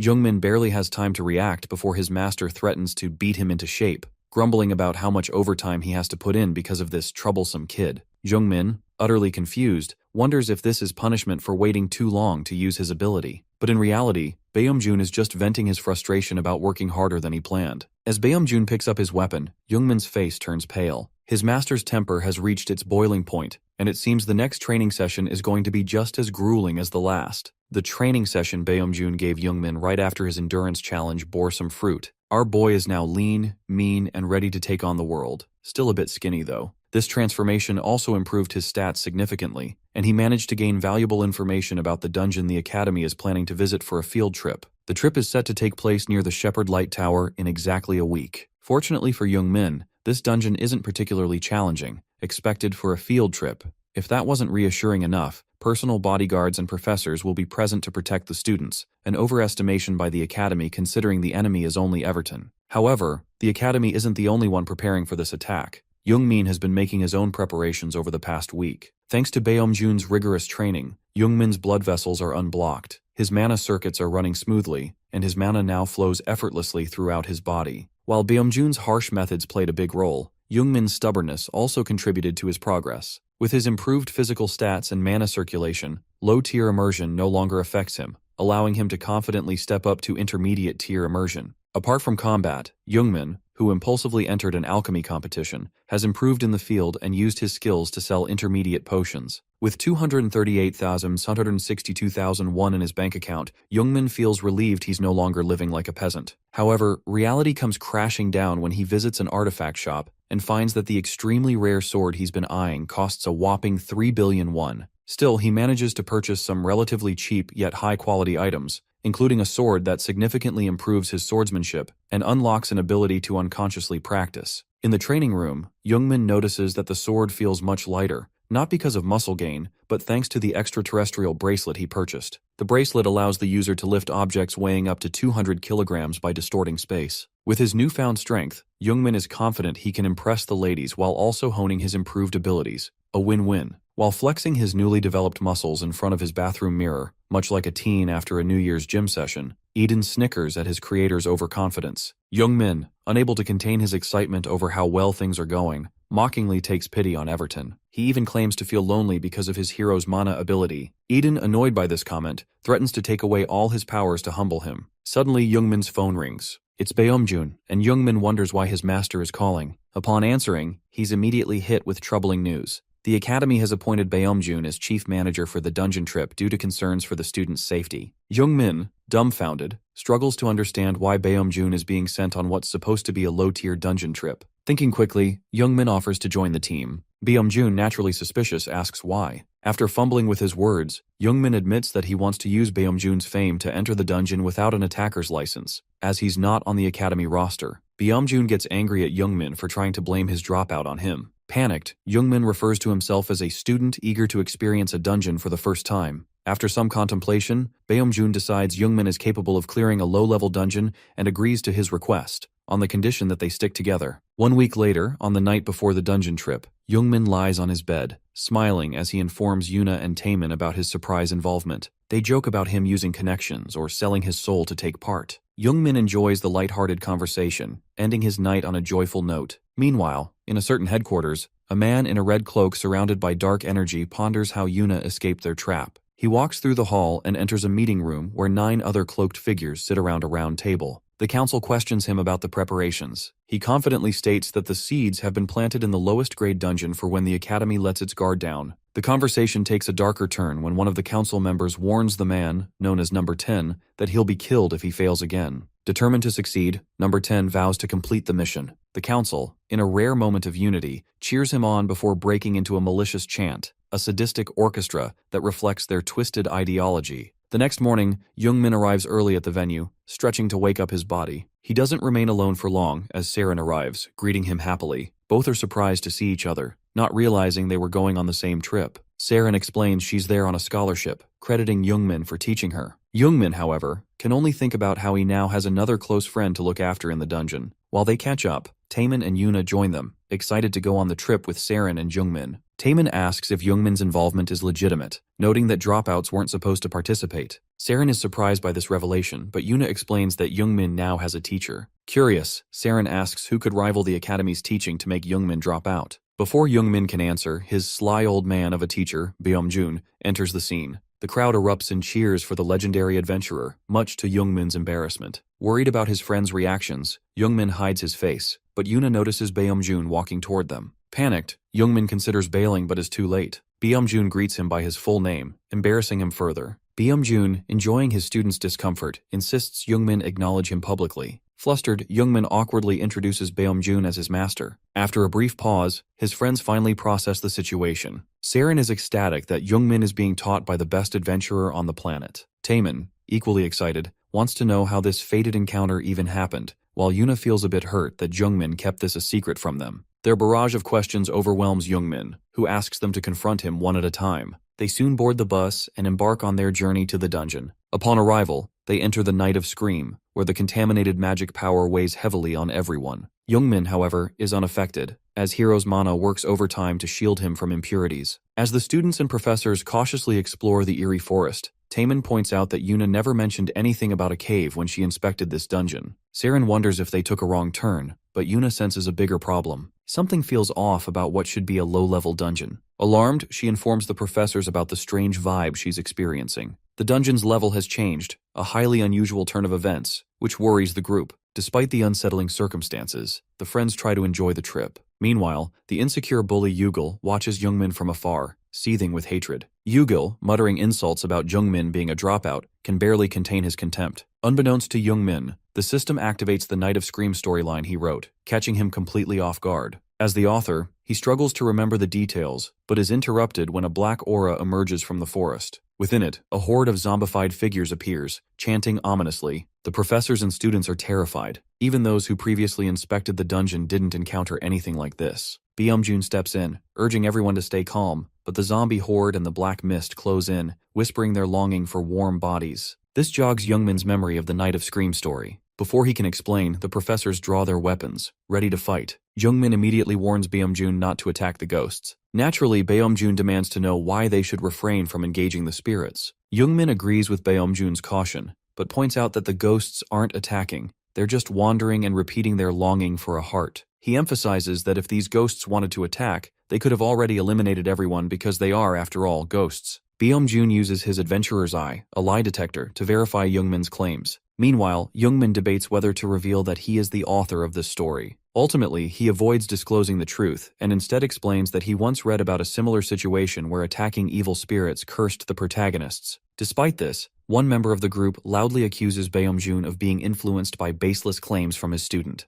However, Byung-jun, trusting his adventurer's eye, tells everyone to remain calm and stay on guard. This decision draws criticism from the group, with some questioning his title as the Father of Adventurers. Yugil, driven by jealousy, mutters that Byung-jun is likely trying to recruit more students to boost his reputation. Byung-jun, in no mood for nonsense, shuts him down with a sharp rebuke. However, the conflict escalates when the head of the swordsmanship department steps in to support Yugil. With a smug demeanor, the head mocks Byung-jun for allegedly prioritizing his student's opinion over the safety of the group. He even accuses Youngmin of cowardice, questioning why he's so reluctant to approach the ghosts. Youngmin stands his ground, explaining that agitating the ghosts would lead to disaster. The swordsmanship head, unimpressed, dismisses Youngmin's reasoning as naive, labeling it as sending them to heaven. Before the situation spirals further, Byung-jun intervenes. He calmly explains that dungeons don't always require combat to be cleared, and reminds the group of the curses tied to fighting vengeful spirits. This puts Youngmin at ease, and he sighs in relief, believing the situation is under control. Unfortunately, his optimism is short-lived. The swordsmanship head,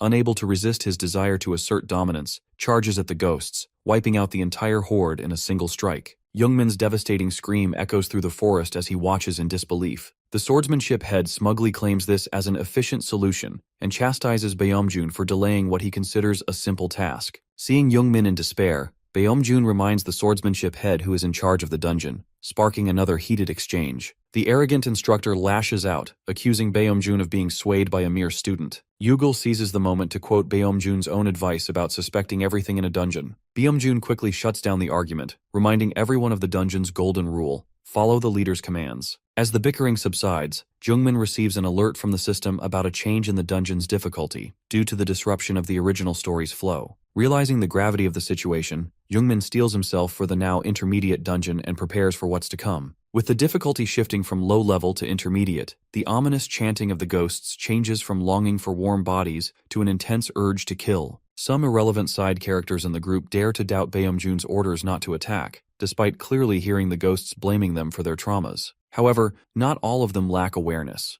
One of the girls notices the fog thickening by the second. Baeomjun discusses their next course of action with Jungmin, but Jungmin is primarily focused on surviving the unpredictable reactions of the ghosts. The Night of Scream transforms into the Night of Nightmare, due to one smug head of department succumbing to his emotions. The ghosts' resentments evolve into a raging intent to murder every living being in the forest, upgrading them from mere ghosts to vengeful evil spirits typically found in higher-level dungeons. The dismembered, broken limbs and unnervingly grotesque appearances of the ghosts amplify as their mournful cries shift into bloodthirsty chants. Witnessing the situation escalate so drastically, Yugil realizes he sided with the wrong teacher and collapses to the ground, paralyzed by despair. The smug, lanky swordsmanship department head also drops to his knees, choking from an unseen force. Baeomjun shows only the bare minimum of courtesy, ordering Saren to drag the arrogant man to the sidelines so at least he doesn't die. Saren, eager to help, accepts this as her first mission. Baeomjun then turns to Jungmin, asking if he should step in now that the ghosts have turned into evil spirits. However, Jungmin insists on taking responsibility himself. This frustrates Baeomjun, who finally loses his cool, arguing that people are being attacked, yet his stubborn student wants to shoulder this burden alone.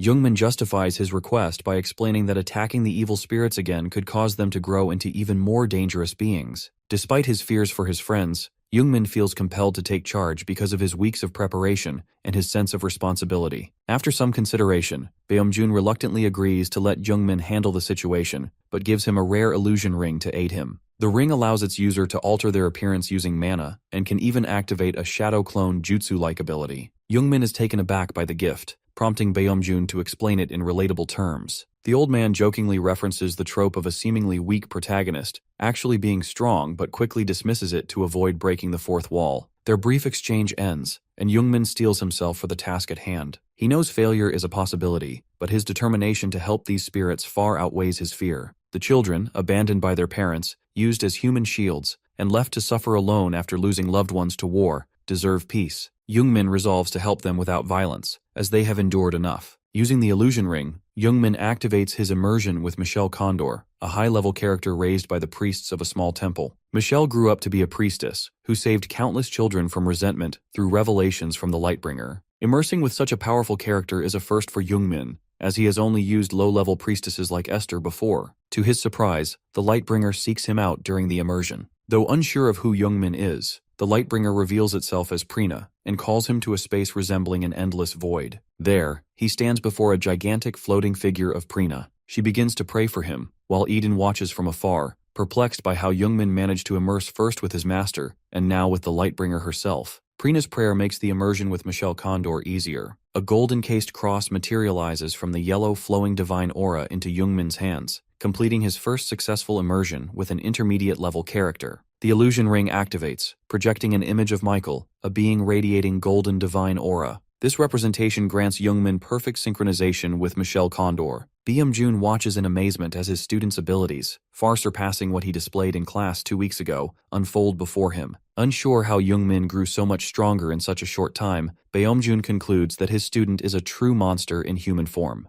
Jungmin's divine aura expands, enveloping the entire forest. The academy crowd, witnessing his transformation, finally sees Jungmin as the true main character. The enormous storm of divine aura surrounding the eerie forest, with Jungmin at its center, forces the horde of evil spirits to retreat as the light burns them. The divine aura begins to drizzle down like rain, which the students notice is happening at the will of the giant priest-like figure. Yuna and Saren also notice the figure and try to deduce his identity, while Taemin is in awe of the priest's beauty. Didn't know this dude swung that way. The priest raises the cross in his hands and calls upon the Knight of Screaming with his prayers. The ghosts of the children had turned into evil spirits because a lanky, smug head of the department acted rashly. This unnecessary risk could have been avoided. Had they not attacked the ghosts, all the Academy needed to do was hold a memorial for the dead children to end the episode. To give the children at least something close to that, Jungmin took it upon himself, as the original author, to relieve them of their misery. The cross grows ginormous, shedding light all over the forest for everyone to gaze upon in amazement. Everyone wonders who could have achieved such a feat. Yuna, being perceptive despite the time she got cursed, notices the evil spirits crying. The children finally feel the warmth they longed for and vanish into thin air, turning into specks of golden dust as they finally find peace. The Night of Scream ends along with Jungmin's immersion, but because he exceeded the limits of what his body could handle, a severe backlash ensues. Jungmin begins to fall unconscious, and the system floods him with notifications all at once. Our boy leveled up, as did his skills, by 1. He also gained a new passive skill, Enhanced Mana System, along with increased stats because the character he immersed in broke his limiters. Since he is fully synced with the hero's mana, the maximum amount of energy he can exert has doubled as well. As Jungmin continues to fall, he permanently gains the protection of the Lightbringer for completing the Night of Scream in a hidden way. Byung-jun catches him before he hits the ground, and his 3 friends circle around him in worry. Byung-jun knows that unleashing such an insane amount of mana in a short span must be draining for a noob like his student. While trying to assess the situation, Jungmin coughs up heaps of blood, causing panic. He is rushed to the hospital with a few recovery potions administered along the way. Before they can begin the escort, dark energy arrows spawn from the forest soil and shoot toward the group. Byung-jun notices them in time and nullifies the damage, but their mere existence is a hindrance due to Jungmin's condition. Visibly pissed, Byung-jun confronts the source, Everton scum. One of them demands that Byung-jun hand over the 8th hero. The slimy-faced Evertonian has the audacity to talk down to the father of all adventurers, but Byung-jun quickly shuts him up. He instructs Jungmin's friends to take care of him while he handles business. The Evertonian is determined to capture the students, but his meaningless screams are cut short when Byung-jun grabs him in the most viciously efficient manner, as his student is practically on his deathbed. Byung-jun's swift elimination of the spokesperson injects fear into the remaining Everton henchmen. Not wanting to prolong the fight, Byung-jun takes them all on at once. Who knows what one-sided massacre unfolded during the battle, but fast forward to Jungmin waking up in the hospital. The first thing he sees is Byung-jun slicing apples. Maybe that's what he did to the Everton guys. Turns out Jungmin was unconscious for 3 days. His first concern is for his friend's well-being after the dungeon. Byung-jun jokes that a saintess materialized in the forest and saved everyone, which confuses Jungmin. The old man pats his head for a job well done, but also expresses concern for his beloved student, who regularly passes out after slightly upgrading his unique abilities. After this heartfelt moment, Byung-jun drops a bomb on the freshly recovered Jungmin. Poor lad thinks one of his friends got hurt, judging by Byung-jun's serious face. But all the dramatic buildup leads to the old man admitting he accidentally told Jungmin's parents about him dropping out of the academy. Jungmin loses his temper, dropping honorifics while addressing Byung-jun, which riles the old man up as well. Jungmin is furious because now he has to face his disappointed parents, who had high hopes for him. Byung-jun blames Jungmin for not informing him earlier, and the nurse scolds them both for being noisy in the hospital. Returning home after 2 years on a leave of absence, Jungmin stands nervously at his parents' doorstep, dreading their reaction. His admission as the top-ranked candidate had been a celebration in the entire village, and now the news of his dropping out looms over him. Realizing there's no undoing it, he steels himself and enters the house, ready to beg for mercy. To his surprise, he is greeted by the wholesome sight of his parents sitting at the dinner table with food prepared for his arrival. They share a hearty reunion dinner, and Jungmin stuffs himself with his mother's home-cooked food after so long. Still worried about her son, his mother insists he hasn't eaten enough and offers dessert. Jungmin, already bloated, politely declines, knowing his stomach isn't used to such good food. His mom remains concerned about his weight loss, but now comes the talk with his dad. Surprisingly, his father isn't against his decision to drop out, though he expresses mild disappointment. Jungmin had worked hard to earn the top rank, but his father is just glad he changed fields before getting hurt in a dungeon. Not expecting such an anticlimactic reaction, Jungmin is left speechless. Before he can process it, his mother informs him about a dungeon materializing near the village 2 months ago. She suggests he find a safer job, and his father warns him to be careful. Jungmin realizes this dungeon appeared at the same time his novel was published by the world system as Towers. This makes him painfully aware that it is his fault his parents are now living near a dangerous dungeon. Inspecting the area where his mom said the dungeon appeared, Jungmin strolls around the forest to locate it. He uses his newly learned Academy's advanced skill, Detection, to double the range of spotting anomaly than normal. A sudden burst of information startles Jungmin. but Eden is there to calm him down in his own older brother kind of way. He reminds Jungmin of the new skill he unlocked after clearing Night of Scream, enhanced mana system. While Jungmin thinks he underestimated the radius of his detection, estimating it to be around 1 km, Eden bursts his bubble by scaling it below average because scanning a mountain is much more mind-blowing. Jungmin tells the arrogant swordsman that they are not on the same level, and moves on with his search. Searching through the bushes, Jungmin finally comes across the entrance of the dungeon. A huge black hole surrounded by red lightning welcomes him inside, but is surprisingly a low-level dungeon. Jungmin says out loud what everyone is thinking. It is much too horrifying of an entrance for a low-level dungeon. Meanwhile, at the Adventurers Association Forensic Department, Baeom-jun and one of the forensic scientists carefully examine a body that seems to be burnt to cinders, but Baeom-jun insists to observe it for a few more moments. The forensic scientist questions his reasons to watch over a burnt, naked body for so long, but that is just a fair reaction. In his defense, Baeom-jun had been taking several looks at it to find a clue other than just a mark to find out where exactly did this dude, along with the others in the dungeon, came from. He thinks back on the moment when they arrived, particularly their goal of taking back the 8th hero with them, but no specific idea of who that may be. Does not take much of a detective to figure that out, but we move to Jungmin's story for now. Eden is over here mocking the very author of his story for being too scared to enter a low-level dungeon, and when Jungmin tries to back out by using the excuse of informing the association, he deliberately reminds our boy of a dungeon break if this dungeon is left alone for longer. Jungmin contemplates on his decision to whether enter or not, because besides the entrance, the dungeon is called Path of Choices, which could easily be another trap that increases difficulty at every wrong turn, like Night of Scream. Suddenly, a gold message window appears in front of Jungmin, with an unpleasant expression of disappointment. Turns out, it is the Lightbringer, or Prina, who hates her cringy title and wants to be referred by her name. Eden gets annoyed by her interfering with their bromance, so she calls him rude in return. Jungmin stands helpless, in place, thinking about whether his connection with the heroes talking is due to him being their creator, or it is just a coincidence of a dungeon, like the Night of Scream. Prina tries to motivate Jungmin to enter the dungeon by reminding him of his heroics of saving the children last time, which makes her confident in his abilities. Flattered, Jungmin thanks Prina for the uplifting comments. He regains his confidence and decides to enter the dungeon to take care of it quickly, as it is close to his house. He opts to enter the dungeon and gets a warm welcome by the dungeon who intrudes on his trip down memory lane. Based on Jungmin's life, the dungeon creates a trial in an open field that is handpicked to be suitable for him. Weirdly enough, Jungmin wakes up in his bed to an alarm on his phone at 6:10 in the morning. After a sudden moment of realization, he gets up from his bed, with saliva running down his mouth, because he was just previously in front of a dungeon. He looks around his room and finds his schedules from around the time he was in the academy. Not sure if he is more surprised to see that, or that the month-end assessments are approaching,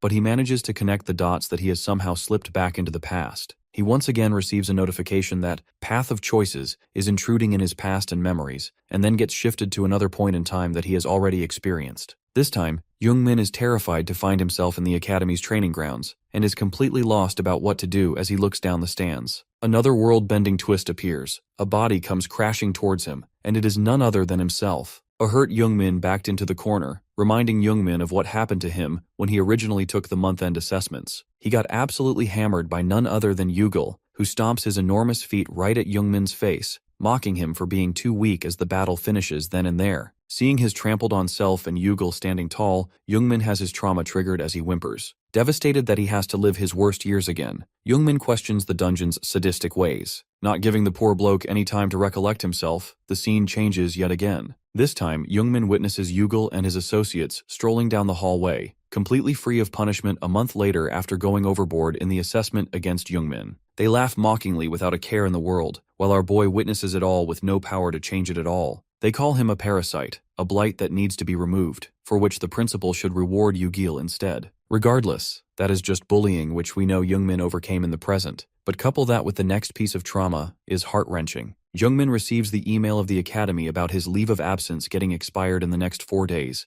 and if he does not respond, they will expel him effective immediately. This was Jungmin's breaking point. He thought he had overcome his past adversity, but he only pushed it down. The dungeon detects this, and uses this fear against him by bringing forth the person Jungmin feared the most in his past. Seeing Yugel stand 2 steps behind him, Jungmin realizes the reason why this dungeon is named Path of Choices. His trial commences, which means he has to fight Yugel when his fear of him was at its peak, causing him to shiver where he stands. Yugel's typical bullying trash talk continues. He expresses his excitement of facing the written test topper in actual battle. Youngmin is unable to calm himself because the thought of fighting Yugel is unbearable for him, which the dungeon is painfully aware of, hence the trial. Regardless of growing exceptionally strong in the present, Youngmin has still yet to overcome his fears, and this is a testimony to his will of doing that. But from the looks of it, he is screwed. The trial begins, and so does the trash talk from Yugel, the same torment Youngmin endured 2 years ago. Yugel advises Youngmin not to waste energy resisting the beating he's about to receive, as he'll need it to endure the pain. Youngmin is absolutely petrified at the prospect of fighting his major bully during this trial and loses all confidence. The crowd labeling him as weak and a disgrace to the academy only piles onto his despair. He tries to pull himself together, coming to terms with the fact that this is just a trial. Since it's the Yugel from 2 years ago, Youngmin convinces himself that he is strong enough now to handle him with ease. Finally determined to win, Youngmin prepares to dodge Yugel's first blow as the bully leaps forward with a massive swing of his sword. To Yugel's surprise, Youngmin blocks the attack just in time. He hadn't expected his victim to suddenly fight back. Youngmin had memorized Yugel's attack patterns and knew he would aim for the head, a twist Yugel hadn't anticipated. This only hypes him up more as he continues to trash talk, adding fuel to Youngmin's fire. Now fully determined to knock some sense into his bully, Youngmin prepares to unleash immersion, intending not to hold back. However, the battle isn't short on plot twists. Youngmin's immersion fails, not because he is too weak to use it, but because the trial has restricted it. Already demotivated by Yugel's taunts, losing his only source of power leaves Youngmin completely devoid of hope. Seeing Youngmin's moment of weakness, Yugel kicks him hard in the gut, knocking him into the arena wall. Unaware that Youngmin only took the hit because his ability was restricted, Yugel grows more confident, savoring the beating he gets to deliver. Like a WWE superstar, Yugel names his every move. He swings his sword at Youngmin's face, calling it a head bashing, and follows it up with a regular kick to the chest, naming it the anaconda kick. As comical as Yugel's named attacks are, they are undeniably effective. Youngmin ends up flat on the ground, eating dirt as Yugel towers over him. Unamused by how quickly his victim went down, Yugel repeatedly kicks Youngmin to restart the fight, hoping to prolong his bullying session. Meanwhile, Eden observes the fight from the sidelines and is thoroughly disappointed. The Youngmin he knows has survived far worse and yet has gone down so easily against a petty bully like Yugel. Youngmin himself is devastated, realizing he is as weak as he was 2 years ago when separated from his unique ability. Desperate, he pleads for a miracle to overcome his trauma. His prayers are answered when Eden speaks up, blatantly reminding him of the many feats he has accomplished so far. "You literally came back from the dead in the first tower," Eden scolds. "So how does the trauma of being bullied overpower you now?" He also rubs salt in the wound by pointing out that Youngmin essentially lost to his imagination, calling it pathetic. Though annoyed by Eden's arrogance and insensitivity, Youngmin knows he's right. Ironically, Youngmin had created Eden's character as a representation of his struggle against reality, a hero he could take refuge in. Revisiting his struggles, Youngmin finally gathers the courage to stand back up,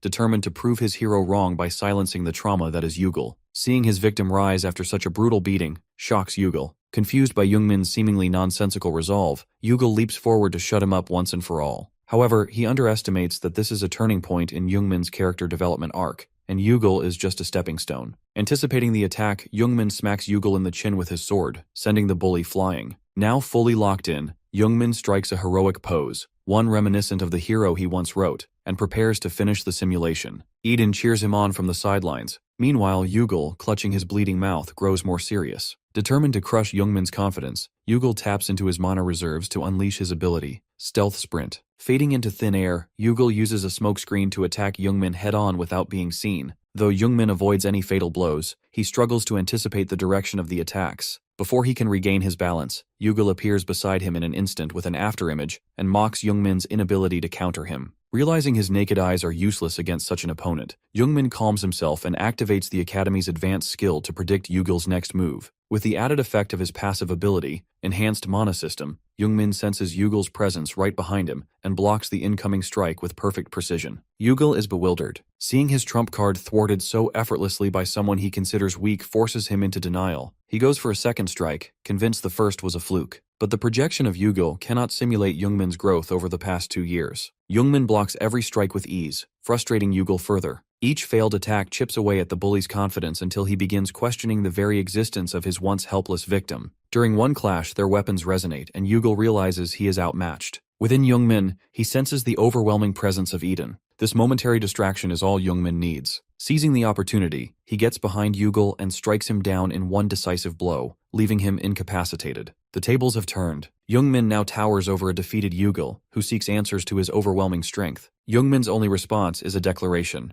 Yugil's days of bullying are over. With this, the trial ends, and the dungeon dissolves. As a reward for overcoming the trial, Youngmin gains a peculiar advantage. The real Yugil will now shiver in fear whenever he sees Youngmin. Whether or not that's fair is debatable, as it was merely Yugil's projection that lost, but Youngmin will take the victory regardless. Youngmin achieved 2 major milestones during his visit to his parents. He overcame one of his biggest traumas and got to see his parents genuinely pleased with him. However, he is definitely more thrilled about finally defeating his bully, even if it was just a projection. After bidding his parents farewell, Youngmin boards the bus to return home. He opens his laptop to catch up on the latest news in the city, no longer having to worry about the dungeon break. He discovers his dungeon reward on the laptop and eagerly accepts it, only to find that it is none other than his novel. More precisely, it is the opening of Age of Destruction, which has been classified as a lowest class noble phantasm, growth type. It comes with the effect of retrieving information, meaning it can supply Youngmin with detailed information directly to his brain whenever he wills it,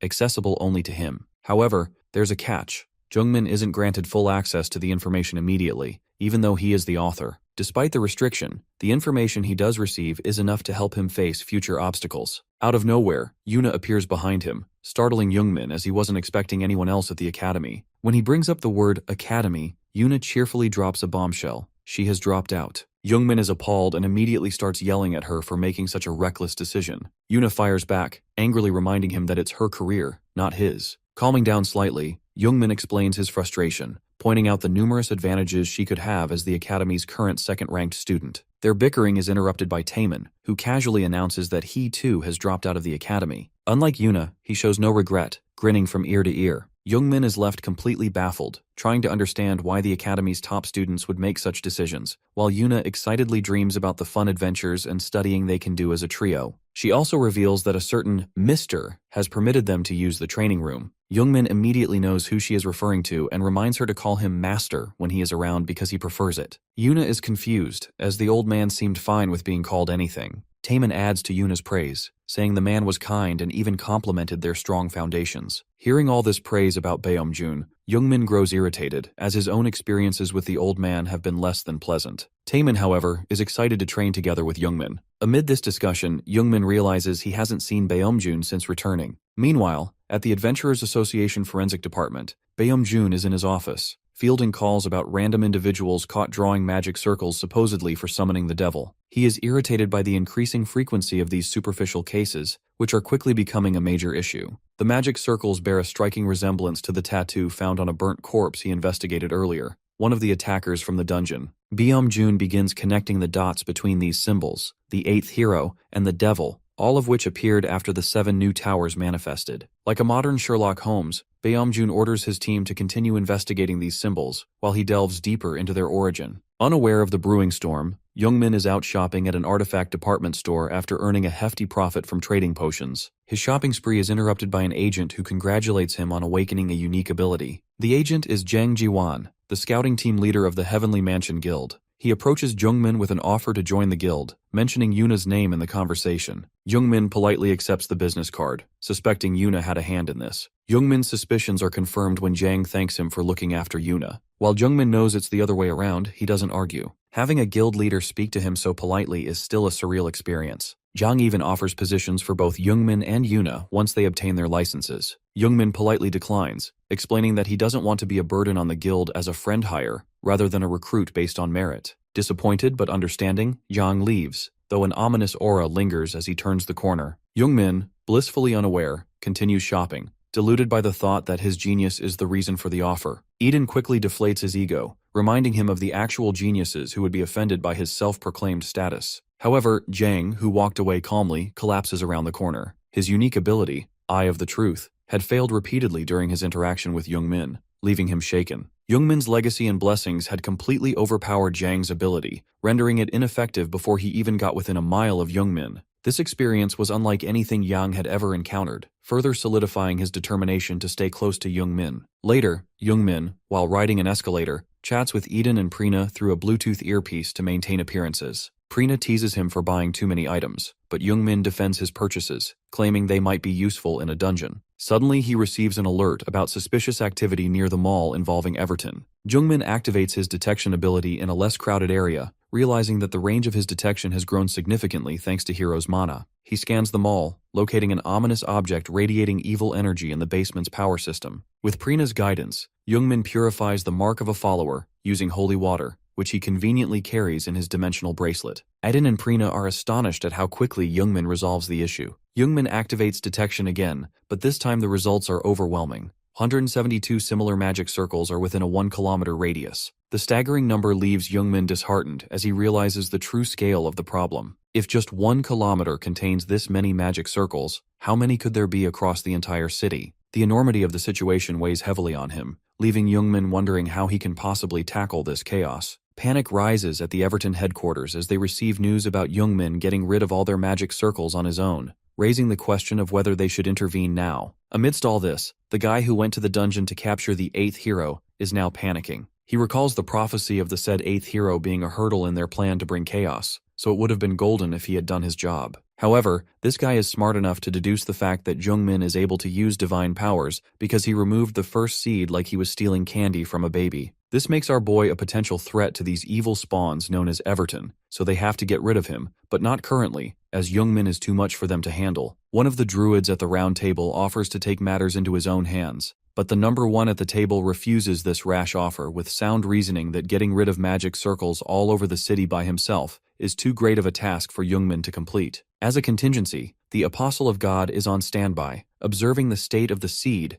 and he will use the magic circle to get to its position if there is a danger to it, so sending a pawn druid to handle this battle is a meaningless sacrifice. Meanwhile, after taking care of a few magic circles, Youngmin sits at a cafe, cursing the Everton people for putting him to such a tedious task that he cannot ignore due to lives being at stake. Youngmin is curious about the seed being around him, as a lot of the magic circles are placed in close vicinity, though he is still far from deducing its actual position since he is unable to even find all the magic circles. Summoning a demon requires a seed of the curse and magic circles. The seed is then planted into a human with mana to act as a vessel for the demon to be born in. Youngmin worries that this makes it awkward for him to find it, as direct contact with divine aura is the only way he can determine where the seed is. He takes out his phone and contacts Baeomjun to help him get rid of the magic circles, but it will take the old man some time to get here, so Youngmin decides to at least get to the person with the seed in the meantime. Suddenly, Yuna comes into the cafe and greets Youngmin, who is shocked to see her here out of nowhere. Saren is happy to see Youngmin up and about after the time he had to spend in the hospital, so Youngmin quickly reassures her that he is doing fine. Moving past the formalities in an instant, Youngmin asks Saren how she knew where he was. It turns out she spotted him from the road as she was out on a stroll, definitely not a subtle coincidence that will lead to something major in a bit. She whips out her wallet and offers to buy her boss a drink to congratulate him on getting discharged, but Youngmin refuses because he has to be somewhere in a bit. This wholesome reunion takes a dark turn when Youngmin notices a glimpse of Saren's heart being chained by the seed. He hears 2 distinct heartbeats, indicating that there is an abnormal flow of mana nearby. Youngmin is quick to figure out that there is another curse around him, just like with Yuna. He immediately asks for her hand, not for marriage, but to check if the curse is placed on her, which he confirms after a sudden shock is felt by the two as soon as they come into contact. Saren dubs this as much more than just a static shock, which is quite believable with her strong reaction. Her hunch was right, unfortunately, as this was caused by her being cursed, which rejected the divine mana in Youngmin. He immediately tries to connect the dots of when she could have fallen to the curse, and ends up with the time they went to the dungeon, which would mean the seed in Saren has already matured. The part of his novel that he received earlier helps him search for information about the seed of the curse at its highest stage on an intermediate level of difficulty. It is the perfect condition for the demon to be summoned. However, there is a brief window before it could be fully completed, as the seed has yet to merge with Saren's mana core, making it possible for Youngmin to remove it fairly easily. With this information, Youngmin's face is brimming with a confident look, because he does not have to fight the final boss in his current state, going as far as cursing Everton because he got away with foiling their plans again. Saren thinks her boss is laughing at her pain like a sadist, and her worries double after he requests her to experience the same pain once again, in exchange for a treat he can give her later, as divine mana flows out of him with a smug smile on his face. Saren gets progressively worried about what is about to happen to her, while Youngmin begins his immersion with Michael Condor to remove the seed before it stabilizes. Of course, every predicament in this story has a series of hurdles before it is solved, and the hurdle for this one arrives right at the nick of time. A guy in a suit enters the scene to crush Youngmin and his hopes of victory, which is indicated by his demonic smile and a very typical villain entry by smashing an entire wall of the cafe instead of taking the door. Eden and Prina are worried for Youngmin as well as curious about what just happened. Youngmin tries his best to cover Saren in an attempt to protect her, and when the dust settles, he confronts the guy in the suit for interrupting his rescue mission at the wrong time. With one hand in his pocket and the other shaped like a claw, the guy in the suit presents himself as a representative of Everton, who is here to stop Youngmin from being a hindrance to their plans. He immediately goes ahead with what he came here to do, but before he can strike our boy with his superhuman speed, he gets blindsided and punched to oblivion by Beomjun,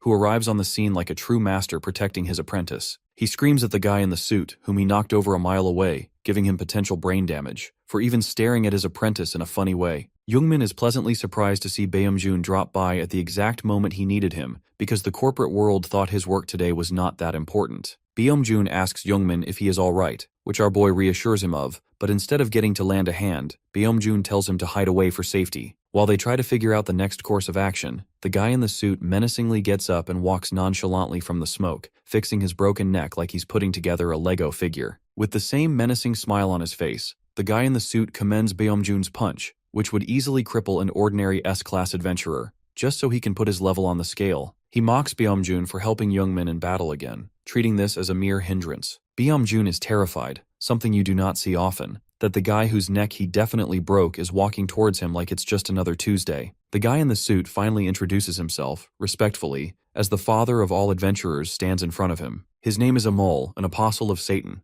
Before the two of them can process this level of insult, he quickly moves towards the next part of the plan. All the magic circles in the city amount to 1,048 in total, and they start resonating simultaneously throughout. Youngmin quickly turns towards Saren to at least get rid of the seed in her, but all he finds is black mist where she was knocked out. He looks around in panic to locate her and finds her curled up like an infant waiting to bloom in the sky, covered and entrapped by some sort of black, evil-looking circle. He calls out to her, but to no avail. After Amol successfully gains a grasp over Saren by distracting Beomjun and Youngmin with his astonishing superhuman skills, he then educates them on the thing that a demon likes the most: fear. Unlike the fear that Batman evokes in his enemies by beating them to the brink of death, this is fear that naturally exists in humans. The many magic circles across the city emanate huge rays of black light that reach the skies, making them visible even to a regular passerby. A little boy, out with his mother, is unfortunate enough to witness them. Instilled with fear, he turns to his mother for reassurance that the sky turning black is not a bad omen.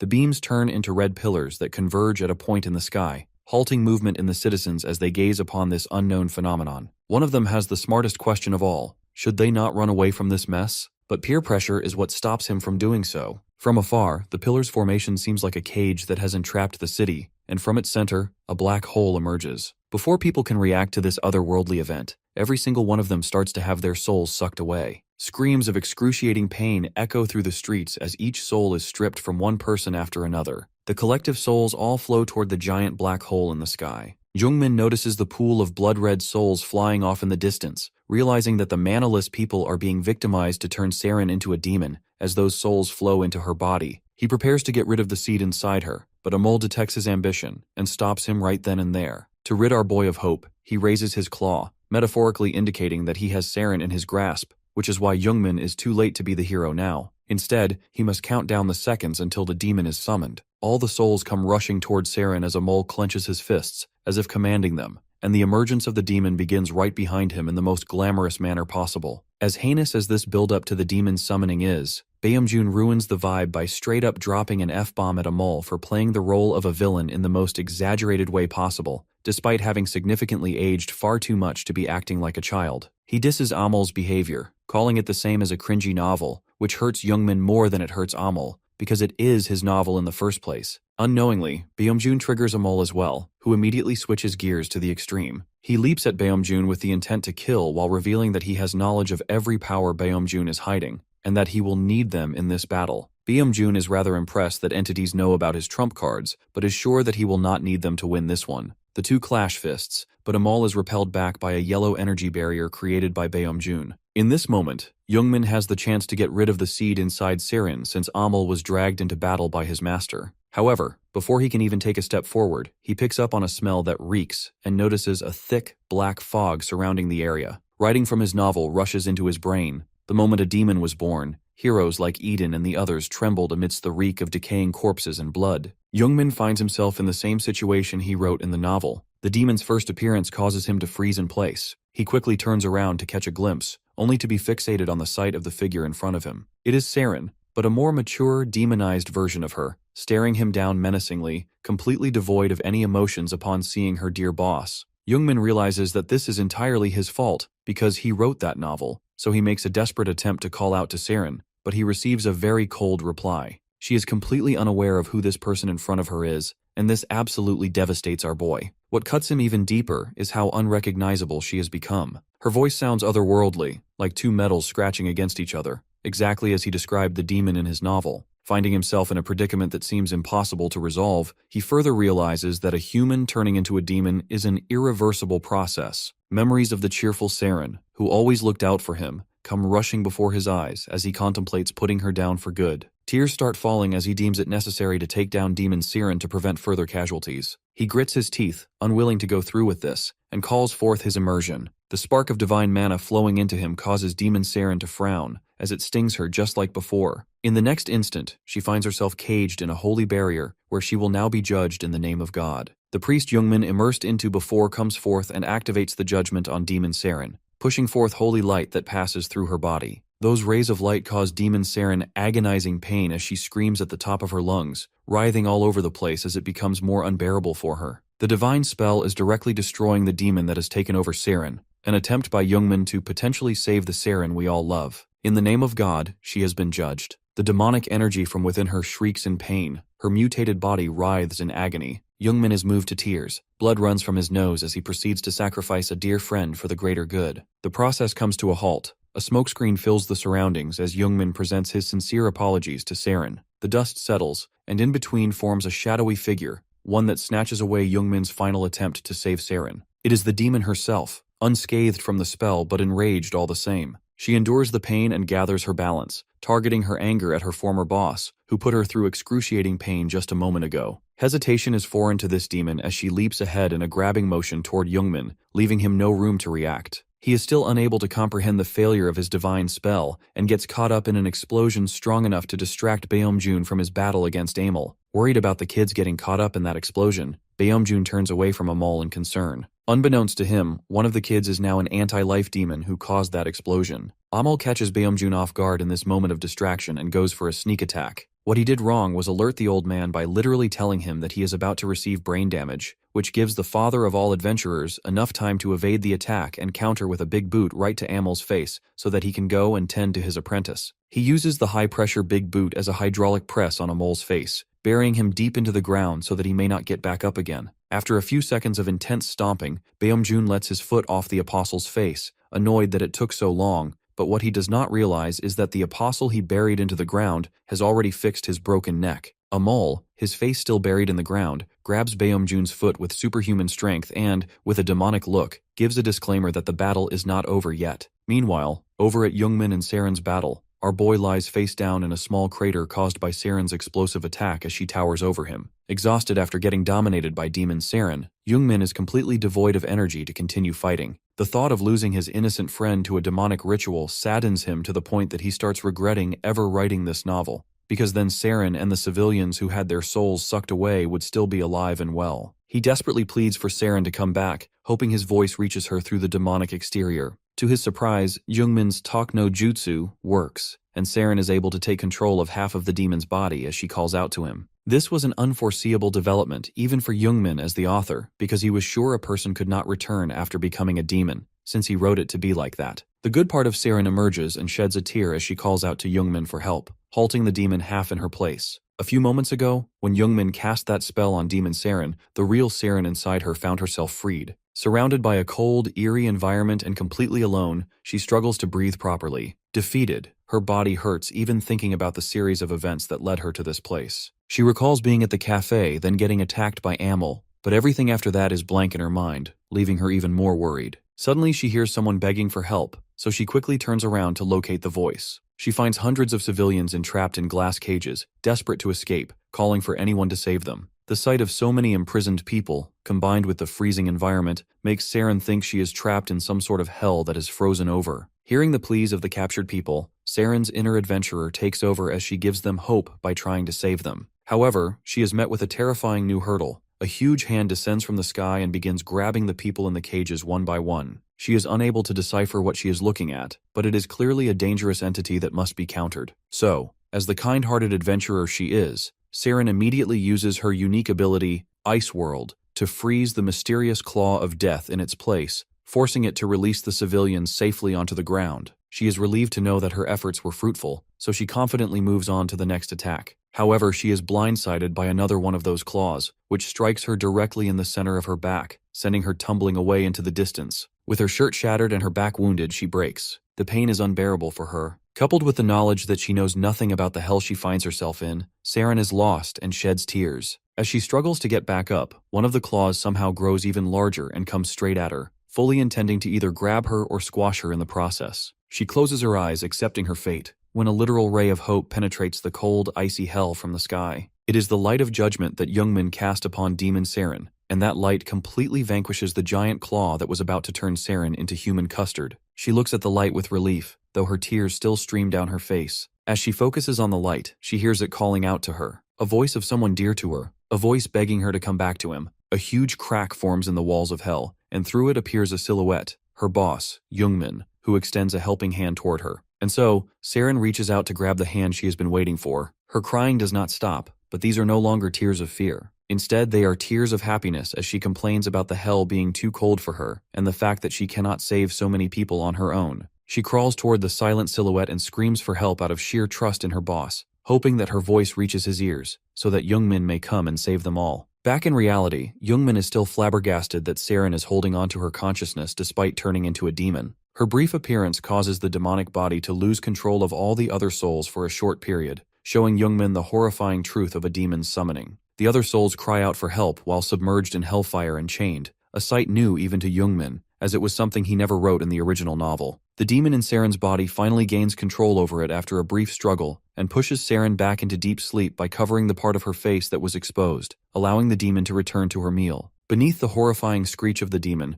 Saren uses her last moment of consciousness to resist the dark side while pleading for Youngmin's help. As the demon and Saren fight for control, Youngmin notices a golden light shining through a slit on the demon's claw. The appearance of the light reminds him of divine power, from the moment earlier when Saren felt a sting as Youngmin tried to hold her hand. That inkling of divine power managed to remain in Saren's body and prevented her complete demise when the demon took over. It resurfaced when Youngmin used Michael Condor to attack the demon previously. Using this bit of knowledge, he gets ready to use the same attack again, unaware of the trope that it will not work until a hurdle is overcome by the power of friendship. Regardless, he goes for it, and to no one's surprise, the immersion fails due to a lack of mana. For someone who was literally granted perks upon perks ever since his novel got adapted into a tower, Youngmin's tendency to run out of mana is a frustrating occurrence for everyone, including himself. However, not for the demon. She finds it amusing that her meal will not resist due to his lack of mana. She closes off Saren's voice for good and gives off as demonic a smile as her nature allows. Youngmin is on his knees, furious at his weakness for bugging out at a crucial moment when the power of friendship kicks in.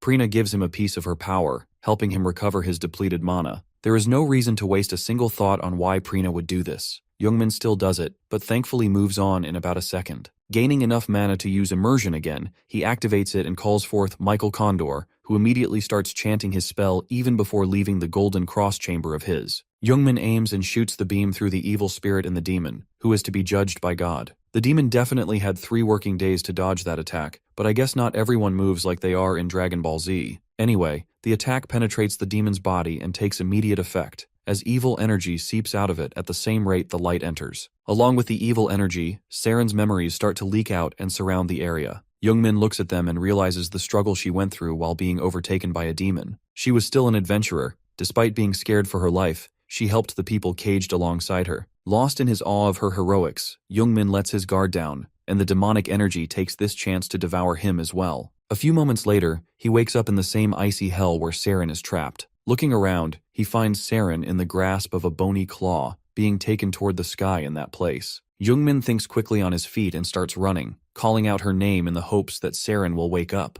Thankfully, she regains consciousness just in time for the dramatic hand-grabbing moment when Youngmin barely catches up to her and takes a leap of faith, stretching every fiber of his muscles to reach her hand. This moment acts as a catalyst for the divine energy residue left in Saren to activate and glow all over the place, leaving even her shocked. The divine power comes crashing down upon the demon, separating it from Saren as she falls out, unconscious, but graceful. The demon screams in agony, resenting Youngmin's actions as her body begins to bubble up. The pain is unbearable as she struggles to hold her form together. Unfortunately for her, it eventually breaks apart after Saren's real body fully departs from the demon's control, scattering the souls of the civilians across the city. Jungmin is relieved that his plan worked, so he immediately goes to check on Saren. He places a finger under her nose and finds that she is breathing normally, just unconscious. A few steps away from them, however, is a giant blob of evil energy, the final remains of the demon without a body. Jungmin keeps calling it ugly in his head, which the demon presumably hears, hence why it demands its body back from Jungmin. To no avail, unfortunately. So the demon's next course of action is to take out all its frustrations on none other than our boy, and it jumps straight at him, either to devour him or take over his body to avoid the ugly allegations. It gets mere millimeters away from Jungmin, who stands there like a statue, awaiting his demise with closed eyes. Fortunately for him, he has the power of friendship on his side. Yuna emerges right at the nick of time. She zaps the giant blob of a demon with an electric blast from her hand, thwarting it away and causing an explosion upon impact, creating a smokescreen. With a heroic pose, she turns back toward a relieved Jungmin and expresses her concern about whether she was too late. But with a confident smile on her face, she already seems to know the answer. Yuna's sudden arrival on the scene turns Jungmin's final moments into round 2 with the demon. He is curious about how she was there at the exact moment he needed a miracle, which turns out to be because of the many souls across the city flying over to the bodies they belong to. She then demands updates on the situation, as if an entire city with a blood-red environment and souls flying around has happened before. She notices Saren fainted away from the battle and drops her guard out of worry for her. The demon sees the moment and tries to get back at Yuna for attacking it, but she is quick to react as she immediately activates her unique ability.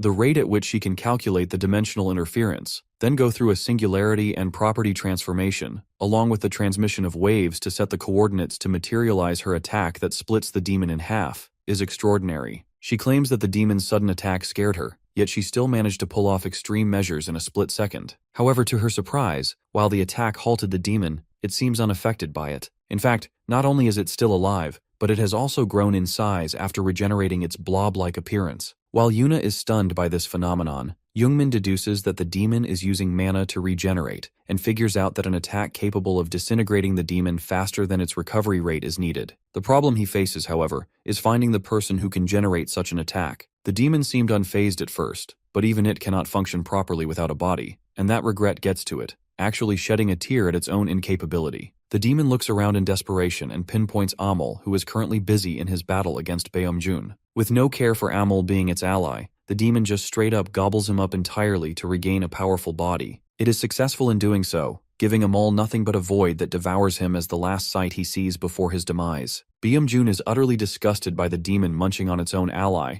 and wonders what it could even hope to achieve by doing such a thing. The demon transforms into a 20-meter-tall abomination after digesting Amol's body as a hell. Despite facing a gigantic demon that looks like it came from underneath your bed, Beomjun immediately charges up his unique skill to put down this hideous creature once and for all. He is rather glad that the demon is as tall as it is because the lightning-type mana he inherited directly from the god of thunder, Zeus, is supposed to be used on giants to end them in a single blow. The demon is a different breed, literally, as it confidently welcomes Beomjun's strike as if it is a delicacy. Beomjun charges up his attack and turns it into a high-voltage energy ball, which he raises above him, mocking the demon for even thinking about devouring him. The two prepare their next attacks and go at each other at the same time, causing another massive explosion upon collision. The collision lasts a bit longer than usual, almost as if the demon is absorbing what Beomjun dubbed as Lightning Spear Astrade. Jungmin is truly impressed by the scale of Beomjun's powers, but he too fears that the attack was just a very efficient snack for the demon. Their fears come true.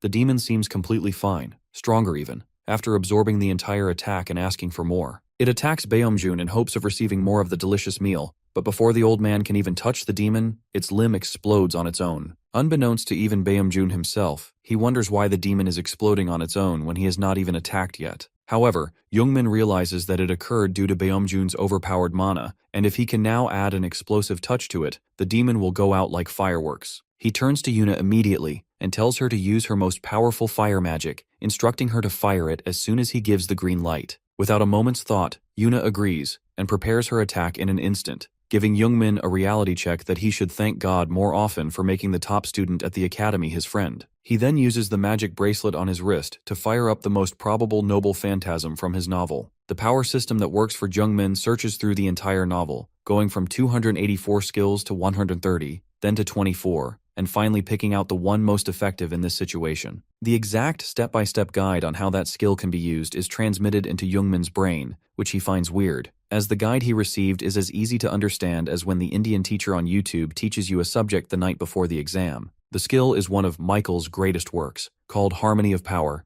and with the 30% mana left in his tank, Jungmin dares to go for it, which may end up killing him yet again, but that's a given by now. He prepares himself to use the skill and gives the green light to Yuna as soon as he is ready. She fires right on cue but alerts Beomjun to get out of the area of effect before launching the spell Explosion. The demon is engulfed in huge flames that cover its entire body, and while it seethes in pain, Jungmin passes judgment on the demon by using a specific chant for the spell to sanctify the soul of greed through purification. The sanctification, coupled with Explosion and Beomjun's God of Thunder attack, creates a huge crater of overpowered attacks that overwhelm the demon completely. It can do nothing but struggle to no avail while screaming as its life withers away. Yuna is more shocked to see the skill Jungmin just used than to see a demon disintegrating into nothingness. With its final pleas and cries of wanting to live, the demon passes away, and so the seed of the curse is purified along with the demon's mind, its existence ceasing entirely. Jungmin's immersion is yet again stopped by force rather than him turning it down, and Beomjun once again worries about his student collapsing after displaying such a high-level attack, which is clearly well above the grade his body can handle. He rushes to check up on him but finds him completely fine as Jungmin responds to his call in an affirmative manner. Instead of asking how, Beomjun just violates our boy by asking why, as if he wanted his worries to come true. Seeing his teacher stressed, Jungmin also gets curious about how his inevitable collapse has not happened yet, even though he has used immersion thrice now. Yuna is confused about the reaction of the master-student duo, but they both subconsciously decide it's better to keep it to themselves rather than letting people close to him know, because that will obviously not help them. Just when they let out a sigh of relief, Beomjun sees a sight he has never come across before. It is Jungmin glitching out of existence, and before any of them can make sense of this unknown phenomenon, Jungmin completely vanishes into thin air, leaving Yuna and Beomjun utterly helpless as they call out his name before his departure. Seeing Jungmin exorcise the demon by combining his mana with divine power, Eden realizes that Jungmin used one of Prina's specific skills. To use a skill associated with one of the heroes is only possible when the user is oddly familiar with it. Eden's suspicions about Jungmin keep growing, even more so when our boy manages to turn a demon back into a human, a feat unimaginable before. However, these feats may never be replicated again because Jungmin is really close to dying after pushing himself way beyond his limits. Funny enough though, Jungmin is fine. Beomjun and Eden are both shocked to see that the dude who has been at death's door every time he used his abilities is standing in front of them without a scratch. Eden's shock is so great that he turns towards Prina for answers without playing around for once. He questions her decision to save Jungmin at the last moment, which she proudly claims to be in everyone's best interest, including Eden's, because he would not want Jungmin dead yet either. He wonders what she is implying by that remark, so Prina takes the courtesy of reminding him that Eden decided to send Jungmin to the tower's second floor. Instead of just admitting that he forgot about the said event, he arrogantly tells Prina to tread carefully as if she is on some sort of thin ice. He clearly does not want to talk further about this, but Prina keeps pushing him to discuss the concerns he has been having with that mysterious thing on the second floor. She mentions someone deliberately making the first floor of the tower almost impossible just to make the second floor inaccessible to anyone, but does not take their name as if she will summon Voldemort. However, things are different now that Jungmin has cheated death to clear the first floor, making him worthy in Prina's eyes to scourge the second floor, which agitates Eden further. His frustrations clearly indicate that he does not want another second spent giving this matter any thought, but Prina simply lays out the question of his curiosity to see Jungmin's unique intervention in this case. Prina's argument somehow penetrates Eden's gigantic shell of ego and convinces him to bring Jungmin to the tower instantaneously. He raises his hand and sends an invite to Jungmin for the second floor of the tower. A loaf of bread that looks like it was left out in the open for over 100 years is picked up by a young boy who excitedly requests his sister to have a bite of it. The sister looks at the mutated bread and, with a smile on her face, approves of its consumption as if that is the safest looking bread in the world. The two of them decide to share it as their lunch for today, but before they can take a bite, the sister notices a disruption right behind them. A burst of blue light flashes intensely in their room, making the two cower in fear as they grab each other tightly. Out comes a clueless Jungmin from the smokescreen, looking at the equally shocked siblings. Jungmin raises his head to check his surroundings, only to find himself in a completely different and possibly much older, rural area from where he was a second ago. The system pops up and informs our boy that he is in the rotted ghetto, the tower's second floor. With a name like that, they are not even hiding the fact that they do not want anyone entering. Regardless, Jungmin made it here due to him being a special person, also known as the main character.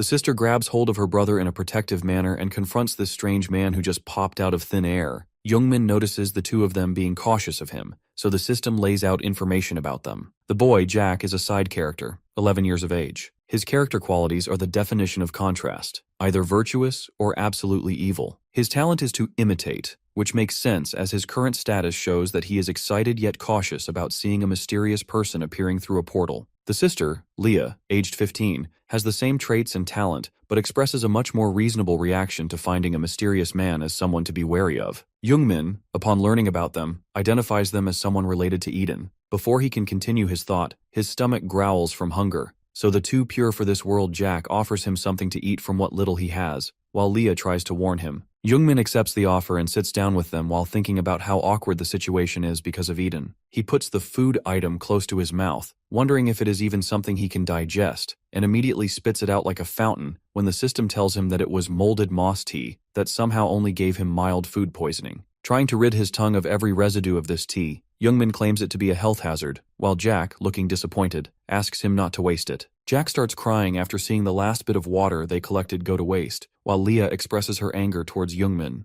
Our boy apologizes for this mishap and compensates the two of them by presenting them with the most tender-looking steaks on the pan by cooking them live. The siblings are excited for two different reasons. Jack cannot wait to dive into the steaks, while Leah is surprised to see Youngmin whip out meat from his bracelet. Regardless, the two quickly start gobbling the meat down their throats without caring about how hot it is, which surprises Youngmin. He reassures them that there is no need to hurry as he has more in the bag. Leah, trying to be respectful and considerate, refers to Youngmin as Mr. and offers him to join in, but all our boy takes away from that is the fact that he got called Mr. despite only being a university student. Finally, he addresses the loaf of bread that looks like a radioactive substance and tells the kids off about ever eating it again. He then changes the topic to their living conditions, considering it's just them in such a rundown state, so they inform him of some other guy who used to be here as well. Youngmin wonders if they are referring to Eden, but Jack mentions someone called Pable, who occasionally comes to play with them. This name rings a bell in Youngmin's mind, but seeing his reaction, Leah gets suspicious of him and questions his intentions in gathering this information. He tries to defuse the situation by claiming that it is just out of worry and that they should just focus on filling themselves up. Youngmin definitely has good intentions, but his quickly leaving for a restroom break with a nervous expression only makes him more suspicious. He walks away with a growling, empty stomach while the kids glare at him as they continue to munch on the meat. As he continues walking, Youngmin whispers to Eden to let him out of the second floor already, even though he is grateful for such an opportunity. His reasons are the well-being of Siren and everyone else who just fought in the battle. Eden listens and chooses to ignore him, which just pisses Youngmin off because both of them are well aware that the tower's second floor is not a place our boy is supposed to attack yet. Unfortunately for Youngmin, his request gets denied by Eden with a rather cold response, unlike his usual mean persona. Unable to comprehend this situation, Youngmin gets on the floor and starts whining about how messed up it is because, from Baeomjun and Yuna's perspective, he just disappeared into thin air in front of them without an explanation. He curses at Eden for taking such a drastic decision all by himself, but his complaining is interrupted by a group of primitive-looking people that surround him in a circle. With quite angry expressions on their faces, one of them questions Youngmin about whether he is in cahoots with Jack and Leah. Surrounded by a bunch of primitive-looking armed individuals who are clearly hostile about Youngmin's association with Leia and Jack, our boy finds himself in yet another unwanted predicament. The rundown bunch is obviously suspicious of a young dude completely dripped out who suddenly appeared out of nowhere and talked to the children. Noticing the desperate choice of weapons in each of their hands, Youngmin deduces that they are out for blood without taking any chances, going so far as to bring old people into the attack even though their hands are shaking faster than an earthquake. The reason why Youngmin is dumbfounded at this death warrant of his is that he was under the impression that the original episode of this tower ended with Eden leaving the town. So now, as the author, he has to deal with whatever fanfic the system cooked up for him. For the second time since he got his powers, Youngmin finds himself in a situation over which he has no control. Even when he did know what was coming, he was not able to prevent it initially. But now that he is fully unaware of what to expect, the best he can do is try and reason with the hostile primates to talk with words rather than weapons. An unexpected claim bursts out of one of the attackers' mouths. Leah and Jack are murderers of his son. Not able to comprehend how that is remotely possible, Youngmin tries his best to calm down the local aggressor, but his efforts bear no fruit as Leia shows up right behind him, concerned about why her chef is being attacked by the people. Her appearance further fuels the attackers' fury as they jump to kill her the moment they spot her, with Youngmin making a desperate attempt to shield her. Ganging up on a 15-year-old kid seems like a bit of overkill, but these rugged lunatics are all blinded by so much rage that they cannot stop. Leah cowers in fear for her life while Jungmin bumps into people to try and throw them off their attacks. He manages to knock down the one who seemed to be leading the charge and immediately apologizes for it, as he wants no further confrontation. But that just turns the tides 10 times more violent, as now the group of attackers is coming at his throat as well. Knowing he messed up beyond repair, Jungmin puts some distance between himself and the attackers to position himself to guard Leia. He proposes talking this out without violence, but his credibility has already hit rock bottom after knocking down their leader, so now they do not want to hear him out. The second floor's objective is finally revealed. The difficulty of the test seems to be medium-high, and the objective is to find the main threat and eliminate it to get a reward that is vaguely defined as to be determined, and failure to complete it will result in permanent residence in this place. Before Jungmin can focus on the main threat, he needs to rid himself of this filler problem. Leah clings onto his arm, with tears falling from her eyes as she is afraid of being subjected to death, but Jungmin himself is under the impression that the test called her the threat he needs to eliminate. However, he has enough reasons to spare her because Eden would not go down this route, regardless of his arrogant exterior. A glass bottle is thrown his way and hits Jungmin directly on the face, causing instant damage to the cheek as the shards cut through his skin. Leia holds him tightly as she sees blood running while Jungmin tries to endure the harsh pain. The wild locals rush the two of them with no intent of stopping until Jungmin and the siblings are dead. Suddenly, a person from the group of locals stops his granny by locking her arm in a hold to try and calm her down. Eden observes this development and gets mad at who this hindrance is. Turns out it's Pable, the guy who plays with Leah and Jack occasionally. The locals question his reasons for defending the monster they are trying to take down, but all he is trying to do is make them understand that mere kids are not capable of piling up bodies like the ones they found at their house. Jungmin, while covering Leah, looks at Pable and wonders why someone from the tower is helping him, so the system gives him the information needed for that answer. Pable is a 25-year-old blacksmith who is quite virtuous and is talented when it comes to weapon crafting or dismantling. Currently, he is very cautiously taking a stance, which makes him rightfully nervous and wary. Jungmin finally remembers Pable's gesture of taking care of Leah and Jack after Eden left in the original novel. The confrontation between the wild locals and Jungmin halts as the day passes, and now Jungmin sits across from Pable as they discuss the events of today. After sharing pleasantries, Jungmin asks Pable about the situation here, which he reveals to be a case of superstition that Jack and Leah are monsters due to the fact that many bodies were found at their house. Pable adds that Jack and Leah being the only two alive put a target on them, but he has another suspect in mind. Turns out the suspect in his mind is none other than Eden, someone who used to live with the kids but left suddenly. Eden is listening in on this conversation and jumps out of his seat in anger because he finds the accusations absurd. His intense reaction causes Jungmin's head to nearly explode as it is too loud for him. Pable sees Jungmin suddenly in pain and questions his sanity, but our boy has to brush it off like nothing happened, even though he is fully pissed at Eden's sudden reaction. Pable leaves, wishing Jungmin and the kids well, and so Jungmin wishes him well in return. Eden is still mad at Pable for leaving after framing him for the murders, so Jungmin shuts him down for being too aggressive. After the situation calms down, Jungmin addresses Eden about the accusations by Pable, saying that he understands that this is all just a big misunderstanding. However, he guesses that Eden's decision to bring him to the second floor of the tower was to take care of the kids. This strikes Eden deep as he follows that with silence, making Jungmin think that he is being ignored again. After only a moment of collecting his thoughts, Eden admits that he indeed brought Jungmin here for the kids, as he used to live with them. He came across the two of them during his time at the ghetto on his adventure. Eden loved them like his family. He played with them, slept, and ate with them. This affirms for Jungmin that Eden is truly a hero as he wrote him, but this Pable guy is the suspicious one for blaming him. Eden quickly jumps on the Pable hate bandwagon, but he also notices Jungmin saying that he remembers Eden being family with the kids. This puts him further in his case of solving Jungmin's true role in this story. He reflects back on how Prina also mentioned Jungmin clearing the first floor using such an inconceivable method, because he knew about the secret ending rather than the typical one. Now that this much is revealed about Jungmin,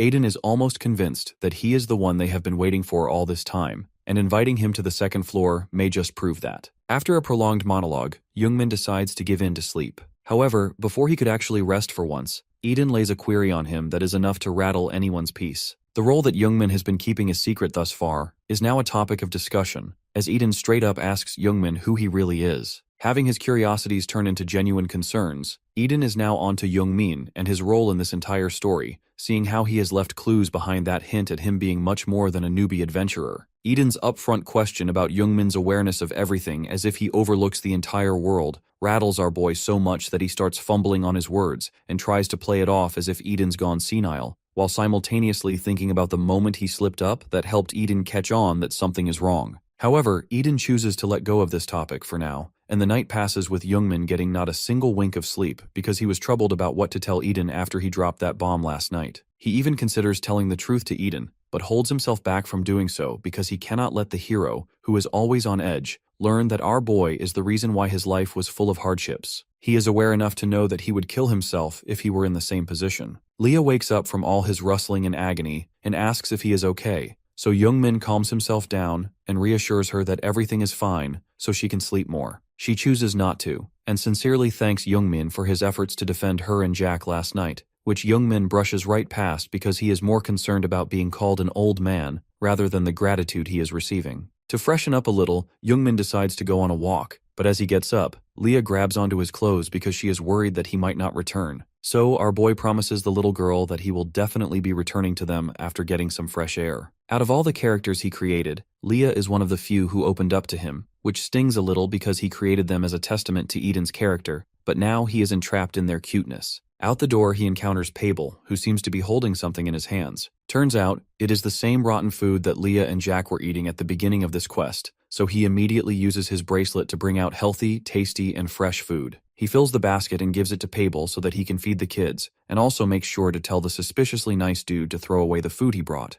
Youngmin leaves, and Pable stands there in awe of what miracle he witnessed. He then wishes good luck to Youngmin on his walk. Eden reminds Youngmin of his goal, to kill the kids if he wants to clear the second floor, which our boy straight up refuses to go through with because he has grown affectionate for them. Moving on, Youngmin opens up his laptop, which he pulled out from his bracelet, and starts to think about the unusual reaction of Eden and this entire quest. The impatience of Eden already sounds out of character for him, but as Youngmin browses through the limited knowledge of the novel he has available, he considers the possibility that maybe Eden is wrong about the children being the real threat. At 11 years of age, Eden had an intense event in his life. Running through a dense forest, he leads a little girl away from some sort of danger. However, he does not notice the huge ditch at the end of the cliff and fails to stop the little girl from rolling over to the bottom as he loses grip of her hand. The girl sprains her ankle as the ground breaks her fall because she tripped. Eden calls out to Emily, the little girl, and slides down to check up on her. Concerned, he asks if she can still move, though it is a meaningless query as she very obviously is in a lot of pain. Unfortunately for them, time is of the essence. The people chasing them close in by following Eden and Emily's footprints. This gets Eden terrified, leading him to struggle to make up his mind over the next course of action. He knows they have to run, but Emily is in no condition to do so. Seeing the concern on her brother's face, she puts up a brave front and suggests he leave her be. Eden is unable to comprehend this absurd suggestion, but Emily keeps at it with a smile on her face. Knowing that she is just putting up a facade, Eden screams at her for being so unreasonable, even though he has always taught her to be resilient at all times. Seeing her brother's determined face, she gives up on the idea of abandonment and tries to work with him to make a run for it. However, as Eden attempts to get her up from the ground, a huge boulder-like object comes crashing down towards them at an extraordinary pace. Noticing that it is a do-or-die situation,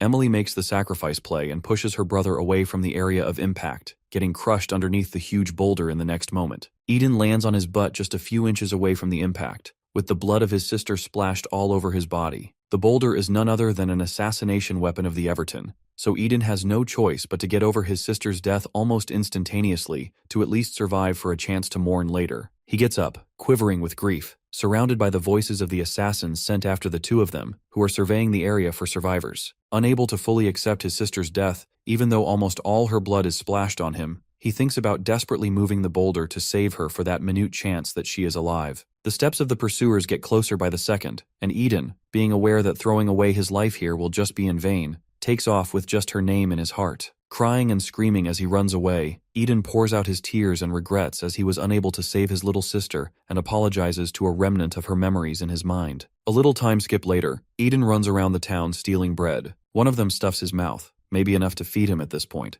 The rest he grabs in his hands like a potential grenade of yeast. The townsfolk try to stop him by T-posing in his way, while the baker throws ammunition of bread towards him, which does not make sense because he could just let Eden take them if he was going to throw them anyway. Anyways, Eden manages to swiftly dodge every attempt the townsfolk make to grab him. He does it all so gracefully while being dubbed as a sly fox or rat. Thinking he has escaped the grasp of his pursuers, Eden mocks them for being slow. The people chasing him get more pissed with every passing second. However, to their luck, Eden takes a turn into an alleyway that is blocked by an enormous wall, trapping him in an enclosed space with nowhere to run. Eden's confidence from just a moment ago disappears like your dad who went to buy milk, and his worries do not just end there because he has to avoid getting caught by the angry townsfolk. One of them extends his arm to grab hold of Eden, but he somehow manages to kick himself off the ground, propelling himself toward the ledge on top of the huge wall and grabbing it. Everyone is shocked to see the boy they had within their grasp now at least 20 feet above the ground, with the same smug look on his face he had just a few seconds ago. Following up his insane shenanigans with an even wilder statement that stealing a single loaf of bread will not run their business into the ground,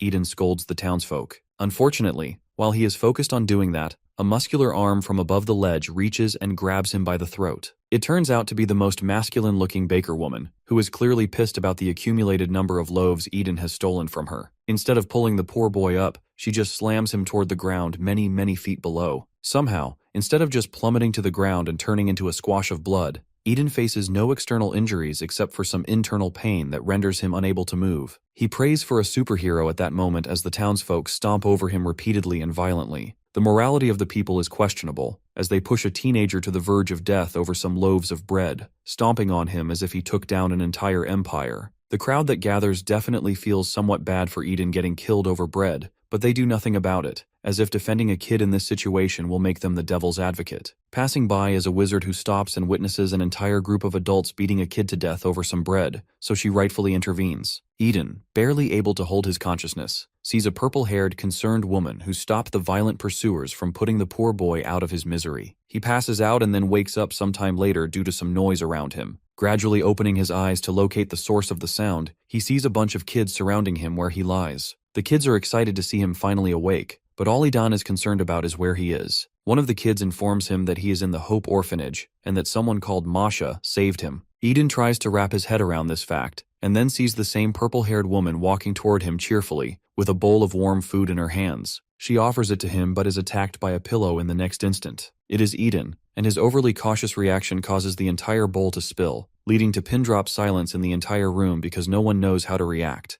Eden's cautious reaction is justified, though, as he assumes that a witch like her can only be related to Everton. However, his hunch is immediately dismissed by the other kids at the orphanage when they shun him for putting Masha at the same status as those evildoers. The two sides erupt, screaming their arguments at each other. Eden tries to wake the kids up by telling them that Masha is going to send them to Everton after collecting a certain number of them, while the kids defend her, insisting that her services are done with good intentions. Masha realizes that Eden has been subjected to what is basically human trafficking by Everton in the past, so she chuckles a little and reassures him that she has no affiliation with those criminals. Eden is hardly convinced. He calls her a liar and questions her reasons for bringing him to the orphanage, but all he gets in return is the reaction of a group that is proud of what they have accomplished, in unison. Masha brings him to a place she has been working on. It turns out, she has built a training ground for the orphans to prepare for a battle against Everton in the future. Every kid that can be seen training is a past victim of those evil, death-worshipping garbage of a group, so now they have all made the decision to train hard and destroy the organization. Eden, due to his past trauma of how brutally his sister was crushed, is just pissed that there are some people delusional enough to fight back against those monsters. He especially gets mad at Masha for planting the idea of revenge in these victims of the very organization that brutalized them, leaving permanent scars that will only lead them to their deaths. His constant disapproval of this whole operation definitely stings Masha a little, but she holds herself together and, with a smile on her face, expresses to Eden that she has lost enough family to this cruel world already. So, the fighting must happen, but not without proper preparations and training. Eden is rendered speechless upon hearing such a goal that redefines Masha's character for him. He is even more surprised when she mentions how he trains secretly with a sword. She has not been stalking a child, of course, as she just guessed that by noticing the calluses on Eden's hands from all the training. She once again leans toward Eden, pats his shoulder, and lovingly invites him to take part in this quest for revenge. In addition, she will teach him how to gain full control of his mana. However, Eden refuses. He slaps away the very hand that has treated him nicely until now, as he is unsure of working with people he barely knows. He runs away, with his last words being nothing but a spit on their determination for revenge. As he leaves the orphanage with not-so-pretty departing words, Masha just nonchalantly watches him go with a smile on her face, while one of the kids clings onto her huge black dress straight out of a Disney movie. Eden goes back into the orphanage to grab his clothes, but his path is interrupted by a blonde-haired, blue-eyed girl, about his age, who is awfully excited to meet him. She welcomes him into the orphanage, but our cold-hearted king just refuses to cooperate and shuts down any chance of a conversation. This is enough to make her assume an aggressive stance against Eden as she stops one of the other kids, Delrin, from giving him his final meal. Eden tries to quickly make his exit, attempting to ignore the food he would very much like to gobble in an instant. His mind is changed, however, when he has to turn around due to the bickering of Delrin and Bella, the blonde girl, and sees the glistening, tasty-looking fresh food on the plate in Delrin's hands. He tries his hardest to resist the urge to just dig in, but how long can a teenager hold himself back from eating free food? All morality is thrown out the window when delicious food stares you down, and Eden is no different. Every day, since he announced his departure from the orphanage, he returns just to eat the phenomenal meals. The other children at the orphanage keep nagging him for coming back only for the food, while Rosa doubles down on his lack of consideration for them all because they have to do his dishes and prepare meals for him. However, Eden's audacity is even greater than his desire for food, as he slams the table while Rosa is whining to shut her up. He looks around for Masha, though he would never admit that he's doing so, but Rosa quickly catches on, causing him to blush like a tsundere caught staring at her crush. He makes up an excuse about wondering where Masha is, seeing as she is usually present at the orphanage, but Rosa isn't gullible enough to fall for it. As the two continue their bickering, a mysterious hooded figure creeps up to the window beside them, flashing a horrendous smile as he locates his targets. The window suddenly cracks, putting a pause to Eden and Rosa's argument, and the entire wall explodes. The blast sends debris flying across the vicinity, creating a smokescreen. Eden is knocked back by the unexpected attack, but as he slowly opens his eyes again, he notices a red flare hovering above him. Completely in the dark about what the flare is, he follows its flight path until it reaches a glass jar in the hand of the hooded figure and merges into it. Inside the jar is a demon seed, the very thing that brings demons to life, confirming that the attackers are from Everton. It's not just one person, but three of them, arguing amongst themselves that going overboard with the breaking and entering wasn't part of the plan, as if they hadn't just stolen the souls of the orphans into a demon's seed. Eden's first course of action is to make a quick getaway because he's played this game before, and it never ended well for him. He tries crawling away, cursing himself for ever coming back to the orphanage, but his efforts are in vain as one of the Everton members notices him. However, what really freezes him in place isn't their gaze. It's the dead body of Rosa on his lap, half buried under the rubble. As he sits there, mortified, the Everton member casually complains about losing another soul for their demon, as if he were collecting Pokemon for his Pokedex. Another sister-like figure he failed to protect. Another innocent life lost because he was absolutely powerless and scared. The sight of Rosa's lifeless body sends Eden spiraling into grief, triggering memories of Emily's brutal death. Tears stream down his face as he blames himself for surviving while they perished. While he is drowning in despair, the Everton member notices him, delighted at the prospect of acquiring another soul. With a creepy smile and a horrendous voice, he calls Eden a valuable experiment subject, stealing away the last bit of hope Eden had. The Everton moves to capture him, sealing Eden's fate. He has no chance to escape, and even he accepts these as his last moments of freedom. Fortunately for him, in the nick of time, some of the other orphans arrive and manage to whip up a protective shield around Eden, preventing his capture. This infuriates the Everton trio, especially because it was mere children who stopped them. Eden is amazed that someone his age managed to manifest such a dependable barrier, and the boy who cast it reassures Eden that he is now in safe hands. The other children join the fight, launching spells and wielding weapons against their enemies. The leader of the Everton trio, who has been smiling throughout this entire ordeal, gets even more excited as more children gather. His subordinate informs him that these kids came all the way from other orphanages under Everton's control. Determined not to make the same mistake of letting their subjects escape again, the Everton trio prepares to subjugate them once and for all. They launch another attack, but the children resist with equal force. One of the girls summons multiple projectiles while Delrin, the shielder, expands his shield's radius to cover more ground, blocking counterattacks. Eden is in awe of these kids, his age, holding their own in battle, but he shouldn't be surprised. Unlike him, who spent his time gobbling up their food, they had been training for this very moment. One of the girls, armed with a spear, confidently charges forward, eager for this fated confrontation. Her confidence is justified, but she makes the grave mistake of going directly for the leader of the Everton trio, who is already grinning wickedly. Seeing this naive child aiming for his throat, he counters with a barrage of projectiles, far more powerful than any child's spell. Eden, once again, watches helplessly as another kid dies right in front of him. A massive projectile pierces through half of her body, killing her instantly. Her lifeless corpse, with a gaping hole in it, collapses to the ground as the Everton leader towers over her, laughing in the most typical villainous way possible. His laughter quickly turns into irritation when he remembers he's supposed to steal their souls, not kill them outright, and he blames the children for resisting capture. He commands the tank of his trio to target the shield protecting the kids. The massive brute crashes into the barrier, cracking it with ease. As the fractures spread, Eden's fear grows just as rapidly. He urges the kids to run away with him, warning that the shield won't hold much longer, while the Everton mage offers a deal. He won't kill them if they simply lower the shield. Black mist from the mage and the sheer force of the tank's assault nearly shatter the barrier. The young mage holding it together is on the verge of collapse. Eden, already powerless and now even more hopeless, drops to his knees, defeated. There's nothing they can do. He at least praises the children's efforts, almost as if he is inspired by them to train in his next life. Accepting his fate, he closes his tear-filled eyes, resigning himself to death. And yet he is saved again. The young mage condenses his shield, focusing all its energy on protecting just one person, Eden. With the barrier now concentrated in a smaller area, it becomes much more resilient. Eden must be jealous of everyone playing the sacrifice role, constantly one-upping him in life by saving him as the last survivor. He bangs on the shield, begging the young mage to let him out so they can escape together, but it's somehow not an option. He finally questions his purpose. Why does everyone keep saving him? What makes him so special that people are willing to die for him? Instead of answering, the young mage simply offers an emotional farewell. He saved Eden to protect someone who endured the same pain he did. Desperation fills Eden's eyes. He wants everyone to save themselves, not throw their lives away like Rosa and Emily did for him. While he wastes his tears cursing his weak self inside the shield, an explosion erupts outside the orphanage, instantly taking down the Everton mage. Eden looks up, shocked by the sudden turn of events, and sees Masha standing in front of his shield.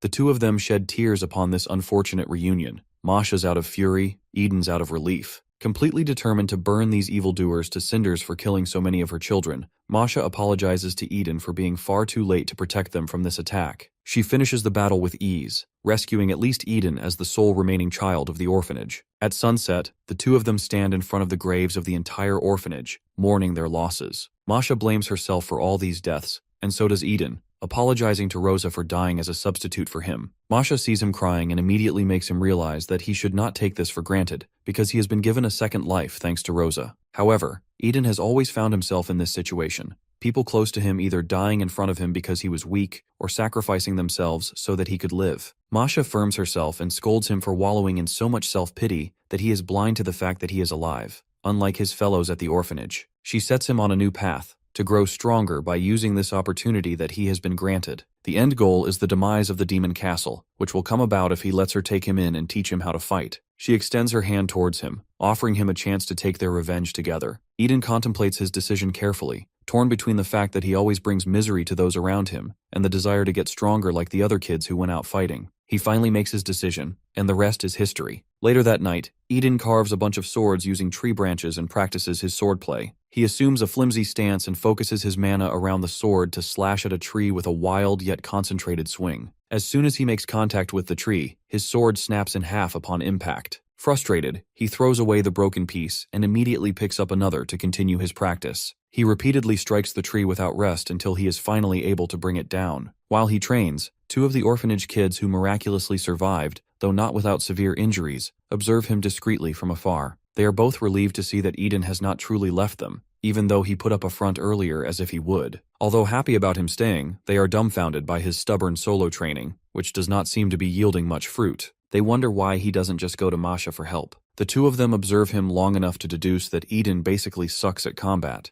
but they fail to realize that they have said this out loud when they were supposed to be sneaky about it. Despite their playful teasing, they are still concerned about his well-being because recklessly using mana like that can be life-threatening. Their fears come true as Eden collapses right where he stood after exhausting himself from training without rest. They both panic, unsure if he is dead or alive, and rush over to check on him. Fortunately, he is still breathing, just passed out from overexertion. Their loud panic is enough to wake him only moments later, and he recognizes the two as Zer and Deline. He wonders why they are panicking over him at this time of the night, but soon loses consciousness again due to the mental and physical strain. When he wakes up sometime later, he finds himself back in the orphanage, smelling alcohol and panicking, only to realize it is just Zer bringing over a first aid kit to tend to his wounds. This gives Eden massive déjà vu, reminding him of the last time he passed out and woke up in the same bed. Zer has no problem selflessly taking care of Eden to the point that he nurses his face back to normal, but that only embarrasses Eden further as he curls up in the blanket to hide. The treatment continues as Zer carefully applies alcohol to the residual wounds, while Eden pretends he is fine when he is clearly in pain. This is all just payback from Zer, because Masha told him that Eden helped set the orphanage and the surviving kids back up until they could walk again. Eden, unable to accept the praise head-on, tries to be nonchalant about it. Anne, the spear-wielding kid who had a hole blown through her body, recovered solely because of Eden's help, making it more than just a passing favor in the kid's eyes. Hearing appreciation for something he did to protect others rattles Eden. He is conflicted about the gratitude he is receiving because, in his mind, the kids got hurt protecting him in the first place. However, before he can ruin the beautiful moment with his pessimistic remarks, Masha and Deline walk into the room, greeting the grumpy boy for finally waking up after passing out. Seeing Eden's face without the bandages and wounds, Deline realizes that he has always been a handsome boy, now that his face is no longer bruised and swollen. Of course, Eden lets the praise get to his head, and his narcissistic meter fills up again. However, Deline manages to recognize this handsomeness in another face she once knew. Eden wonders who she is referring to, but his face drops the moment he hears that it is none other than Emily. Even Zir is aware of who she is and connects the dots between their similar appearances, along with the fact that both their names start with E. Eden anxiously asks if this is really the Emily he knew. Zir informs him that she was a member of the orphanage just a month before Eden turned up. While Zir searches for a picture of her to show, Eden is lost in thought, hoping that this Emily might be a different person with the same name, because the one he knew was definitely crushed to death right in front of him. Zir finds the picture and holds it up for Eden to see. Unfortunately for him, it is the same Emily, hence why they look so similar. However, something does not add up. If this is the same Emily who Chapter 35 eyed when they were young, how could she have shown up at the orphanage just a month before Eden arrived? He panics and presses them for answers and her whereabouts, desperate for the chance to meet his sister again. Before Zir can answer, carefully choosing his words, Masha takes the lead and informs Eden that his sister, Emily, died a month ago. Hearing that his sister died, again, completely shatters Eden's mind. He is in disbelief about this suspicious turn of events, but the outcome remains the same, leaving him utterly devastated. He already knew of his sister's death, but hearing her name again gave him false hope that she might still be alive. However, that hope was immediately crushed when Masha informed him that she had died over a month ago. She added that Emily was not initially dead when they found her. Her legs had been crushed underneath a massive boulder. Masha tried everything to help her recover after giving her refuge at the orphanage, but it was to no avail. Necrosis gradually spread throughout Emily's body, starting from her crushed legs. Eden went into a state of shock, unable to digest the fact that Emily had still been alive when he had presumed her dead beneath that boulder. He had run away, leaving her in excruciating pain. He blamed his ignorance for not checking on his own sister, which led to her slow, painful death. His quivering voice left even Masha speechless, turning her face away in pity. He reflected on what he had told Emily right before she died, that they would get out of their predicament together without ever giving up. Overcome with emotion, he sprinted out of the orphanage and into the forest, hitting every branch on the way, inflicting fresh wounds on his already battered body. But he pressed forward, as if immune to pain. Finally, his legs gave out, and he dropped to his knees. Tears streamed down his face as he condemned himself as a hypocrite. The very one who had told Emily not to give up had, in the end, abandoned her. His tears dampened the ground, revealing Emily's name etched into the earth. He wiped away more dirt to see if he was hallucinating, but the writing remained. It was inscribed on her gravestone, a message for the brother she believed would return to her no matter what. He read the words of his late sister, who had died loving her older brother, harboring no resentment for his absence. At last, he found the validation he had desperately sought, and his guilt was lifted. With renewed purpose, Eden finally accepted Masha's offer and begged her to take him in. He prostrated himself before her, pleading for training so he could exact his revenge on Everton, the force that had made his life a living hell. He was finally ready to learn how to control mana, determined to wipe the Everton goons off the face of the earth. Unfortunately for him, sheer determination wasn't enough to bridge the gap of his lackluster combat skills. He couldn't even knock down a simple training mannequin. While everyone else silently acknowledged his ineptitude, Deline outright called him an incapable fighter. Admitting to his shortcomings, though painful, was something Eden did without hesitation, because he knew he put in the effort. He asked Masha to guide him to the most efficient way to increase his mana, and she smiled proudly, pleased that he was finally opening up to people. She approached him and asked for his hand, not in marriage, but to unlock his hidden potential or something of the sort. Their hands glowed purple, which freaked Eden out for a moment, but Masha merely smiled gracefully at him. She was gauging his mana capacity, a concept Eden had never heard of before. To simplify it, she compared it to a person's alcohol tolerance, how much they could handle before getting drunk. A rather odd analogy to use with an underage kid, to which Eden quickly denied ever drinking. After a brief banter, she proceeded with the mana capacity check. The purple light intensified, enveloping them both momentarily as the information transferred between them. It only took moments for his mana to reach its limit, but the amount he possessed was far beyond what Masha had anticipated. Her shocked expression worried Eden. Was he really that weak? But it was quite the opposite. Masha revealed that Eden's mana circuit had been blocked, meaning he was unable to circulate mana throughout his body, like water trapped in a pipe until the faucet was turned on. This explained why he struggled in combat, despite his rigorous training. Beyond that, she disclosed something even more astonishing. Eden had an immense reservoir of mana, almost 1,000 times that of an average human. Zarendaline, who had laughed at him before, suddenly felt humbled upon realizing Eden had always been miles ahead of them. Eden was pleasantly surprised to learn he was basically the protagonist of his own story. He was excited to finally have his blocked circuits unlocked, but Masha warned him that he had to be patient. His current body was too weak to contain the sheer amount of mana within him, like a water balloon bursting when overfilled. She advised him to train his physical body so it could withstand the mana as his circuits were unlocked gradually, one at a time. When she asked if he was prepared for such a journey, Eden, now more determined than ever, assured her that he was ready to take on anything. 5 years later, Eden effortlessly sliced through a massive tree with the same wooden swords that had once broken in his hands. Those around him bore witness to the making of a hero,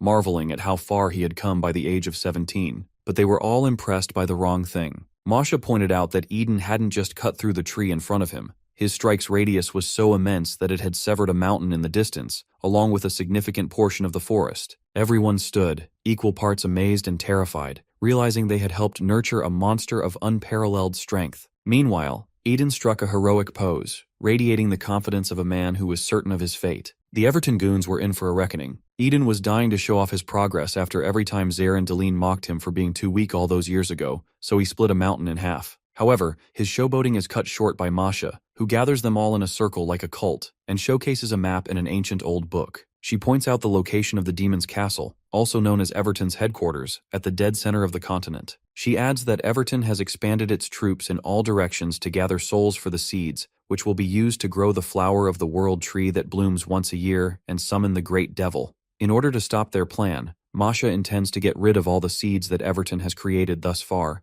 at least within the country. Eden then devises a formation, sending the shielder to the north, the projectile user and spear user to the east, while he shoulders the responsibility of both the south and west by himself. The duo of the east complains about Eden taking up 2 directions all by himself, but he is confident in the plan he has devised. The shielder has full faith in Eden's abilities, so the duo of the east cannot refute it for much longer. Now that the plan is final, Eden estimates that they will all meet in front of the demon's castle a year later, which will mark the end of Everton, assuming everything goes seamlessly. But when has his life ever been a straight path? Everyone accepts the plan and goes on their merry ways. Speedrunning Eden's backstory, another time skip of 6 months follows. In an alleyway, heaps of bodies lay lifeless with blood splattered across the walls. It is the aftermath of Eden's battle with the Everton seed carriers, and he finally gets his hands on the last one under his belt as he reaches for it in the horse's saddle. He crushes it in the palm of his hand, officially finishing his task in the south, and now plans on making his way west to take care of the remaining seeds. Eden believes that he will be done with the task earlier than anticipated, and embarks on his journey to the next village. He sells the horse he stole from the Everton goons, and wishes it a good life with a normal human, as he juggles the bag of currency in the air. He looks to treat himself to a meal after a job well done, but is interrupted by a red-headed little girl who is trying to sell flowers. It is none other than Leah as a child. Seeing someone the same age as his late sister, Eden's stone heart melts, and he immediately supports her by buying her entire stock of flowers. This surprises Leah, as she usually hopes to sell at least one. Eden's nonchalant response to her questioning his purchase makes her happy, but being an honest worker, she apologizes for selling withered merchandise. However, Eden is a softie for younger girls who remind him of his sister, so he buys the entire bunch without caring about their condition. Just when he is about to feel good about his first actual good deed of the day, Jack comes running and snatches away the bag of currency from Eden's hand. At first he thinks it is a random street rat, but when he finds that even Leah has disappeared while he wasn't looking, he realizes he has been conned by the very kid he considered to be his little sister. Jack and Leah, thinking they have come far enough to enjoy their heist, open the bag of currency to find it full of gold coins. The two of them have practically hit the lottery, which will help them survive comfortably for 3 months. Their celebrations are short-lived as Eden manages to track them down in no time, busting them like he is Spider-Man hanging upside down from a ledge. He rolls down and grabs Jack by his shirt to teach him a lesson about not stealing, while the poor kid begs for his life to be spared. Leah quickly starts up an act of desperation, pretending that they have a sick mom back home who needs treatment, hence why they pulled off this heist. Eden, however, is not gullible enough to fall for it a second time, but he decides to go along with it. He asks Leah to lead him to their home so he can visit their sick mother himself. Now she is in much more trouble than before, but she cannot let up the act, even though Eden is fully aware of it. Unwillingly, she leads him to their so-called sick mother. She brings him to some random grandma lying sick in bed and claims that she is her mother, but Eden is fully aware that she is a terrible actor and an even worse liar who is dragging the story at this point. After Eden scolds her for this ploy, she immediately loses her fake tears and proceeds to negotiate a deal. She will give Eden his purse back, but he needs to give her and Jack a little bit of the money because they are having a hard time. Eden, at some point, was this audacious as well, but Leah has managed to surpass even him by using her rough times as an extortion technique for money. The two of them argue. Eden suggests she work on a farm or do some chores to earn legal money rather than stealing from people, but Leah shuts him down immediately, saying that even regular people are scum who neglect paying children even if they work hard. She blames her and Jack's hard times on the adults of society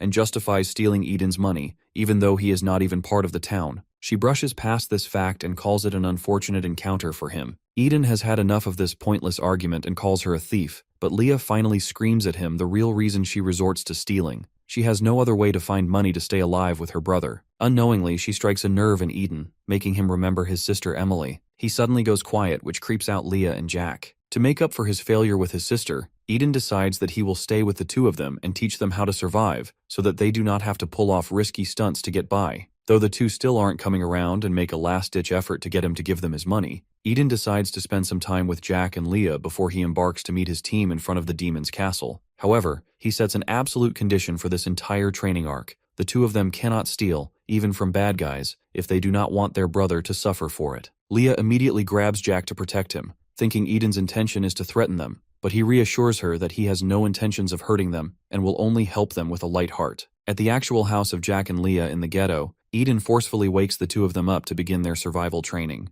However, since they are not used to discipline, getting up so early is no easy task. They keep refusing to open their eyes and continue changing positions until Eden takes away their blanket. After the difficult first step of getting them on the field, Eden sits with his back to a tree and observes the two kids struggling to even swing a sword properly, either because it is too heavy or because they have no idea what to do with it. Eden mocks their inability to handle a sword, joking that they would not even be able to catch a rabbit for themselves. With only a month remaining until Eden has to leave for the rendezvous with his teammates at the demon's castle, he realizes that, given how hopeless the two kids are, he cannot take them with him to the heart of the enemy's operation. Instead, he plans on coming back for them after he has dealt with Everton for good. He gets up and scolds them for playing around instead of training, but Jack and Leah do not have a single worry in the world. Later, Eden returns with food, calling the two of them like a mother who just made a hearty lunch. He steps into the room and catches both of them meddling with something suspicious. Jack distracts him by claiming they were just cleaning, while Leah quickly hides the mysterious substance. Coming up with the most out-of-character excuse and successfully convincing Eden is the most impressive feat the two of them have pulled off. However, it is not that easy. Eden immediately picks up on the fact that the two of them only used cleaning as an excuse to put up an impression in front of him,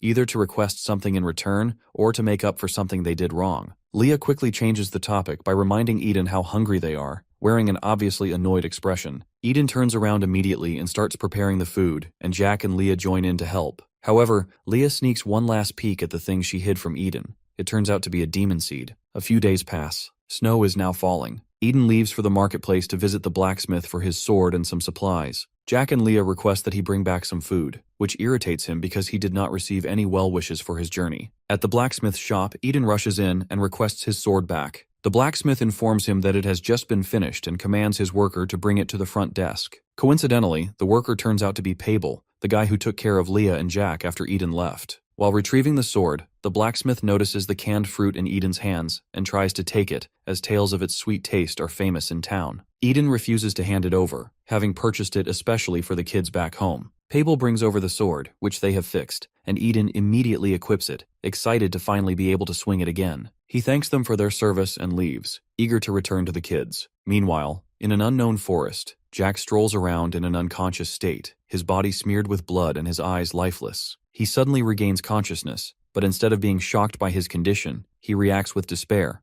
not because of his gruesome state, but because he seems to know exactly how it happened. Realizing something, he rushes back to Leah, almost as if he instinctively remembers the path back from this unknown forest. At the same time, Eden returns to the house in the ghetto, extremely proud of himself for taking care of the street rats he took in. Before he can even enter with his usual banter, Jack runs past him, dashing out of the house. Confused, Eden calls out to Jack, questioning his sudden exit at such an unusual time. However, before he can get an answer, he notices Jack covered in blood from head to toe. Jack, in a state of panic, initially fails to register Eden's first call, but when Eden calls him a second time, he immediately hides his blood-covered hands in an attempt to avoid questioning. Instead, he asks Eden about his trip to the marketplace, noting that it seems shorter than usual. Eden tells him that many shops were closed due to heavy snow, but that is hardly the most pressing matter right now. Jack is covered in blood. The obviously guilty child makes up a fake story about cutting himself while cooking, but Eden does not buy it. The sheer amount of blood on Jack is enough to change someone's blood type if forcefully infused. Instead of pressing him,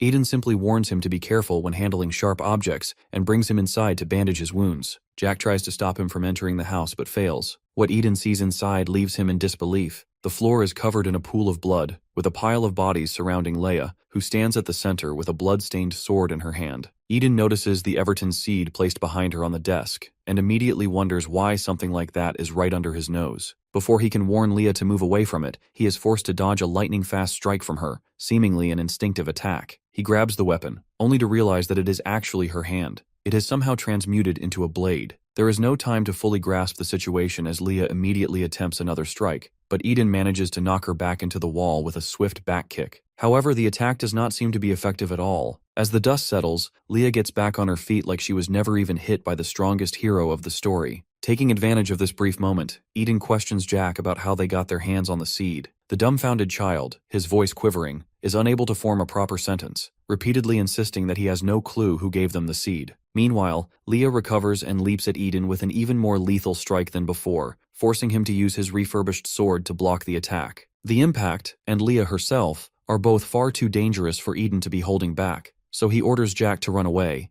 Things are about to get messy. However, Eden remains unaware of the blight that is growing inside Jack. The boy stands there, his eyes losing their light, his consciousness fading into the abyss. Purple smog begins to surround him, and the only words that escape his lips are those of ignorance. Unable to heed Eden's warnings due to being in the midst of mind control, Jack slowly loses himself and succumbs to the seed's power, going rogue. Eden once again shouts at him to run, but he is unable to focus as Leia relentlessly unleashes a barrage of attacks. He dodges her strike, grabs the arm that has turned into a sword, and slams her onto the ground, rendering her unconscious on impact. Eden quickly seizes this opportunity to end Leia once and for all, but as he chokes her, he hesitates. Are Jack and Leia truly part of Everton, or was the jar of seeds placed in their hands by someone else? His mind races, the internal conflict tearing him apart, causing him to tighten his grip on Leia's throat. Her transformation reverses, and she screams in pain, snapping Eden out of his trance. He flinches and lets go of her throat, exactly when the mind-controlled Jack stabs him from behind with his transmuted arm.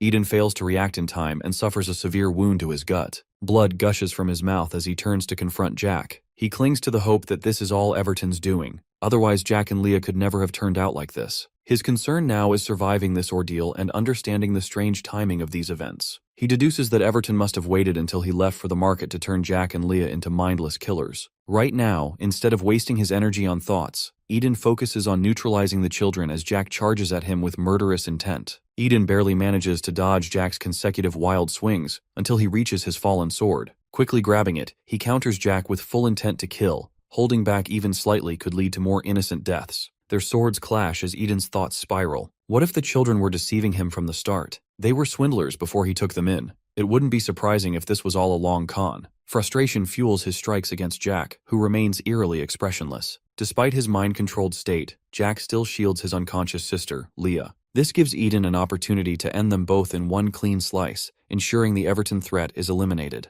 Just as Eden's blade is about to strike, Leia regains consciousness, followed by Jack. They look up to see their brother towering over them, sword poised to strike. Terrified, they clutch each other and call out to Eden. Seeing them return to normal, aside from Jack's still mutated arm, Eden trembles in his stance. The weight of his decision crashes over him. He has come to love these kids like siblings, yet for the sake of others, he must finish this. With a final swing, he makes his decision. Blood splatters and the battle ends. Later, Eden trudges through the dense snow, leaving behind a trail of blood. Numb from what transpired, he trips over a small rock and collapses into the snow, lying motionless. In the end, he did not kill Jack and Leia. Instead, he severed their transmuted arms, destroyed the jar of seeds, and warned them never to go near such a weapon if they wanted to survive. Then he left the house for good. As he lies in the snow, he convinces himself that everything is fine now. He handled the root of the problem. Yet, the grief of losing another family due to Everton consumes him. He cries once more before finally passing out from blood loss. Luckily, Michael and Prina find him and nurse him back to health. Later, Prina single-handedly destroys Everton and frees Jack and Leah from mind control, putting an end to all the chaos. Eden's tragic backstory comes to a bittersweet close.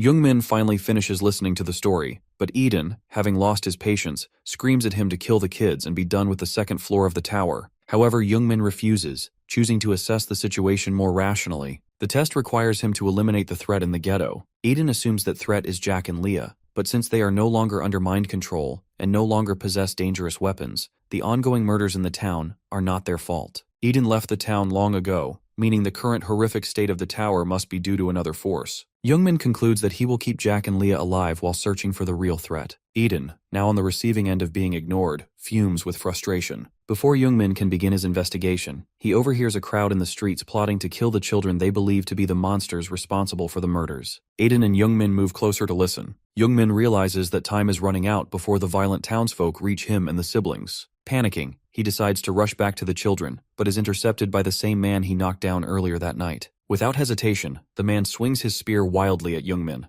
Youngmin dodges the first few attacks, but loses his balance when the man shoves him into a pile of debris. As he crashes to the ground, more villagers surround him, fully intent on killing him. The situation worsens by the second, as the leader of the mob gleefully declares that they will deal with Youngmin here, while the rest of the village takes care of the children. Youngmin's heart pounds as he realizes Jack and Leah are in immediate danger. Meanwhile, the siblings cower in a corner, trembling as bloodthirsty adults raise their knives ready to strike. The bloodthirsty locals surround Youngmin to end him, along with Jack and Leah, who are labeled as monsters because of the unknown killings in their home. Youngmin is more concerned about the kids' safety rather than being cornered by a bunch of superficial geezers, so he assumes the stance of an Olympic runner to make an escape through the opening in the enemy's formation. The attackers try their best to intercept him to put him down, but Youngmin is too quick on his feet for them. He makes strides and random motions to throw them off balance and finally makes it out through a gap. Youngmin realizes that this quest manifested due to Eden's misunderstanding rather than any physical threat in this place. He finally reaches the house where Jack and Leah are holed up by those people, but before he steps in, a pungent smell of blood hits him. Not sure if it is the kids' blood or if they have just reenacted the scene from the novel, Youngmin enters the house. The sight he witnesses is truly a horror. A bunch of dead bodies splattered across the room, the floor painted red with their blood, and the two kids sitting at the front of this entire scene, sobbing at the fact that they might have done it again. The two of them gaslight each other, but Youngmin is the one who ends up getting convinced that they could not have done it. He gets closer to try and comfort them, but is halted in his path when Eden claims that he should have gotten rid of the kids when he had the chance, because there was always a chance of this massacre happening all over again. He sincerely urges Youngmin to put them down for good, a side of Eden that he has suppressed for too long, but even then, Youngmin refuses to oblige. His reason is that he created a very confusing ending by letting Prina get rid of Everton in the original novel. As the literal author, he was somehow not aware of what his own hero, Eden, was going through. This also led to Jack and Leah's lives being absolutely terrible, and because it is directly his fault, Youngmin goes to the children and hugs them to apologize for ruining their lives.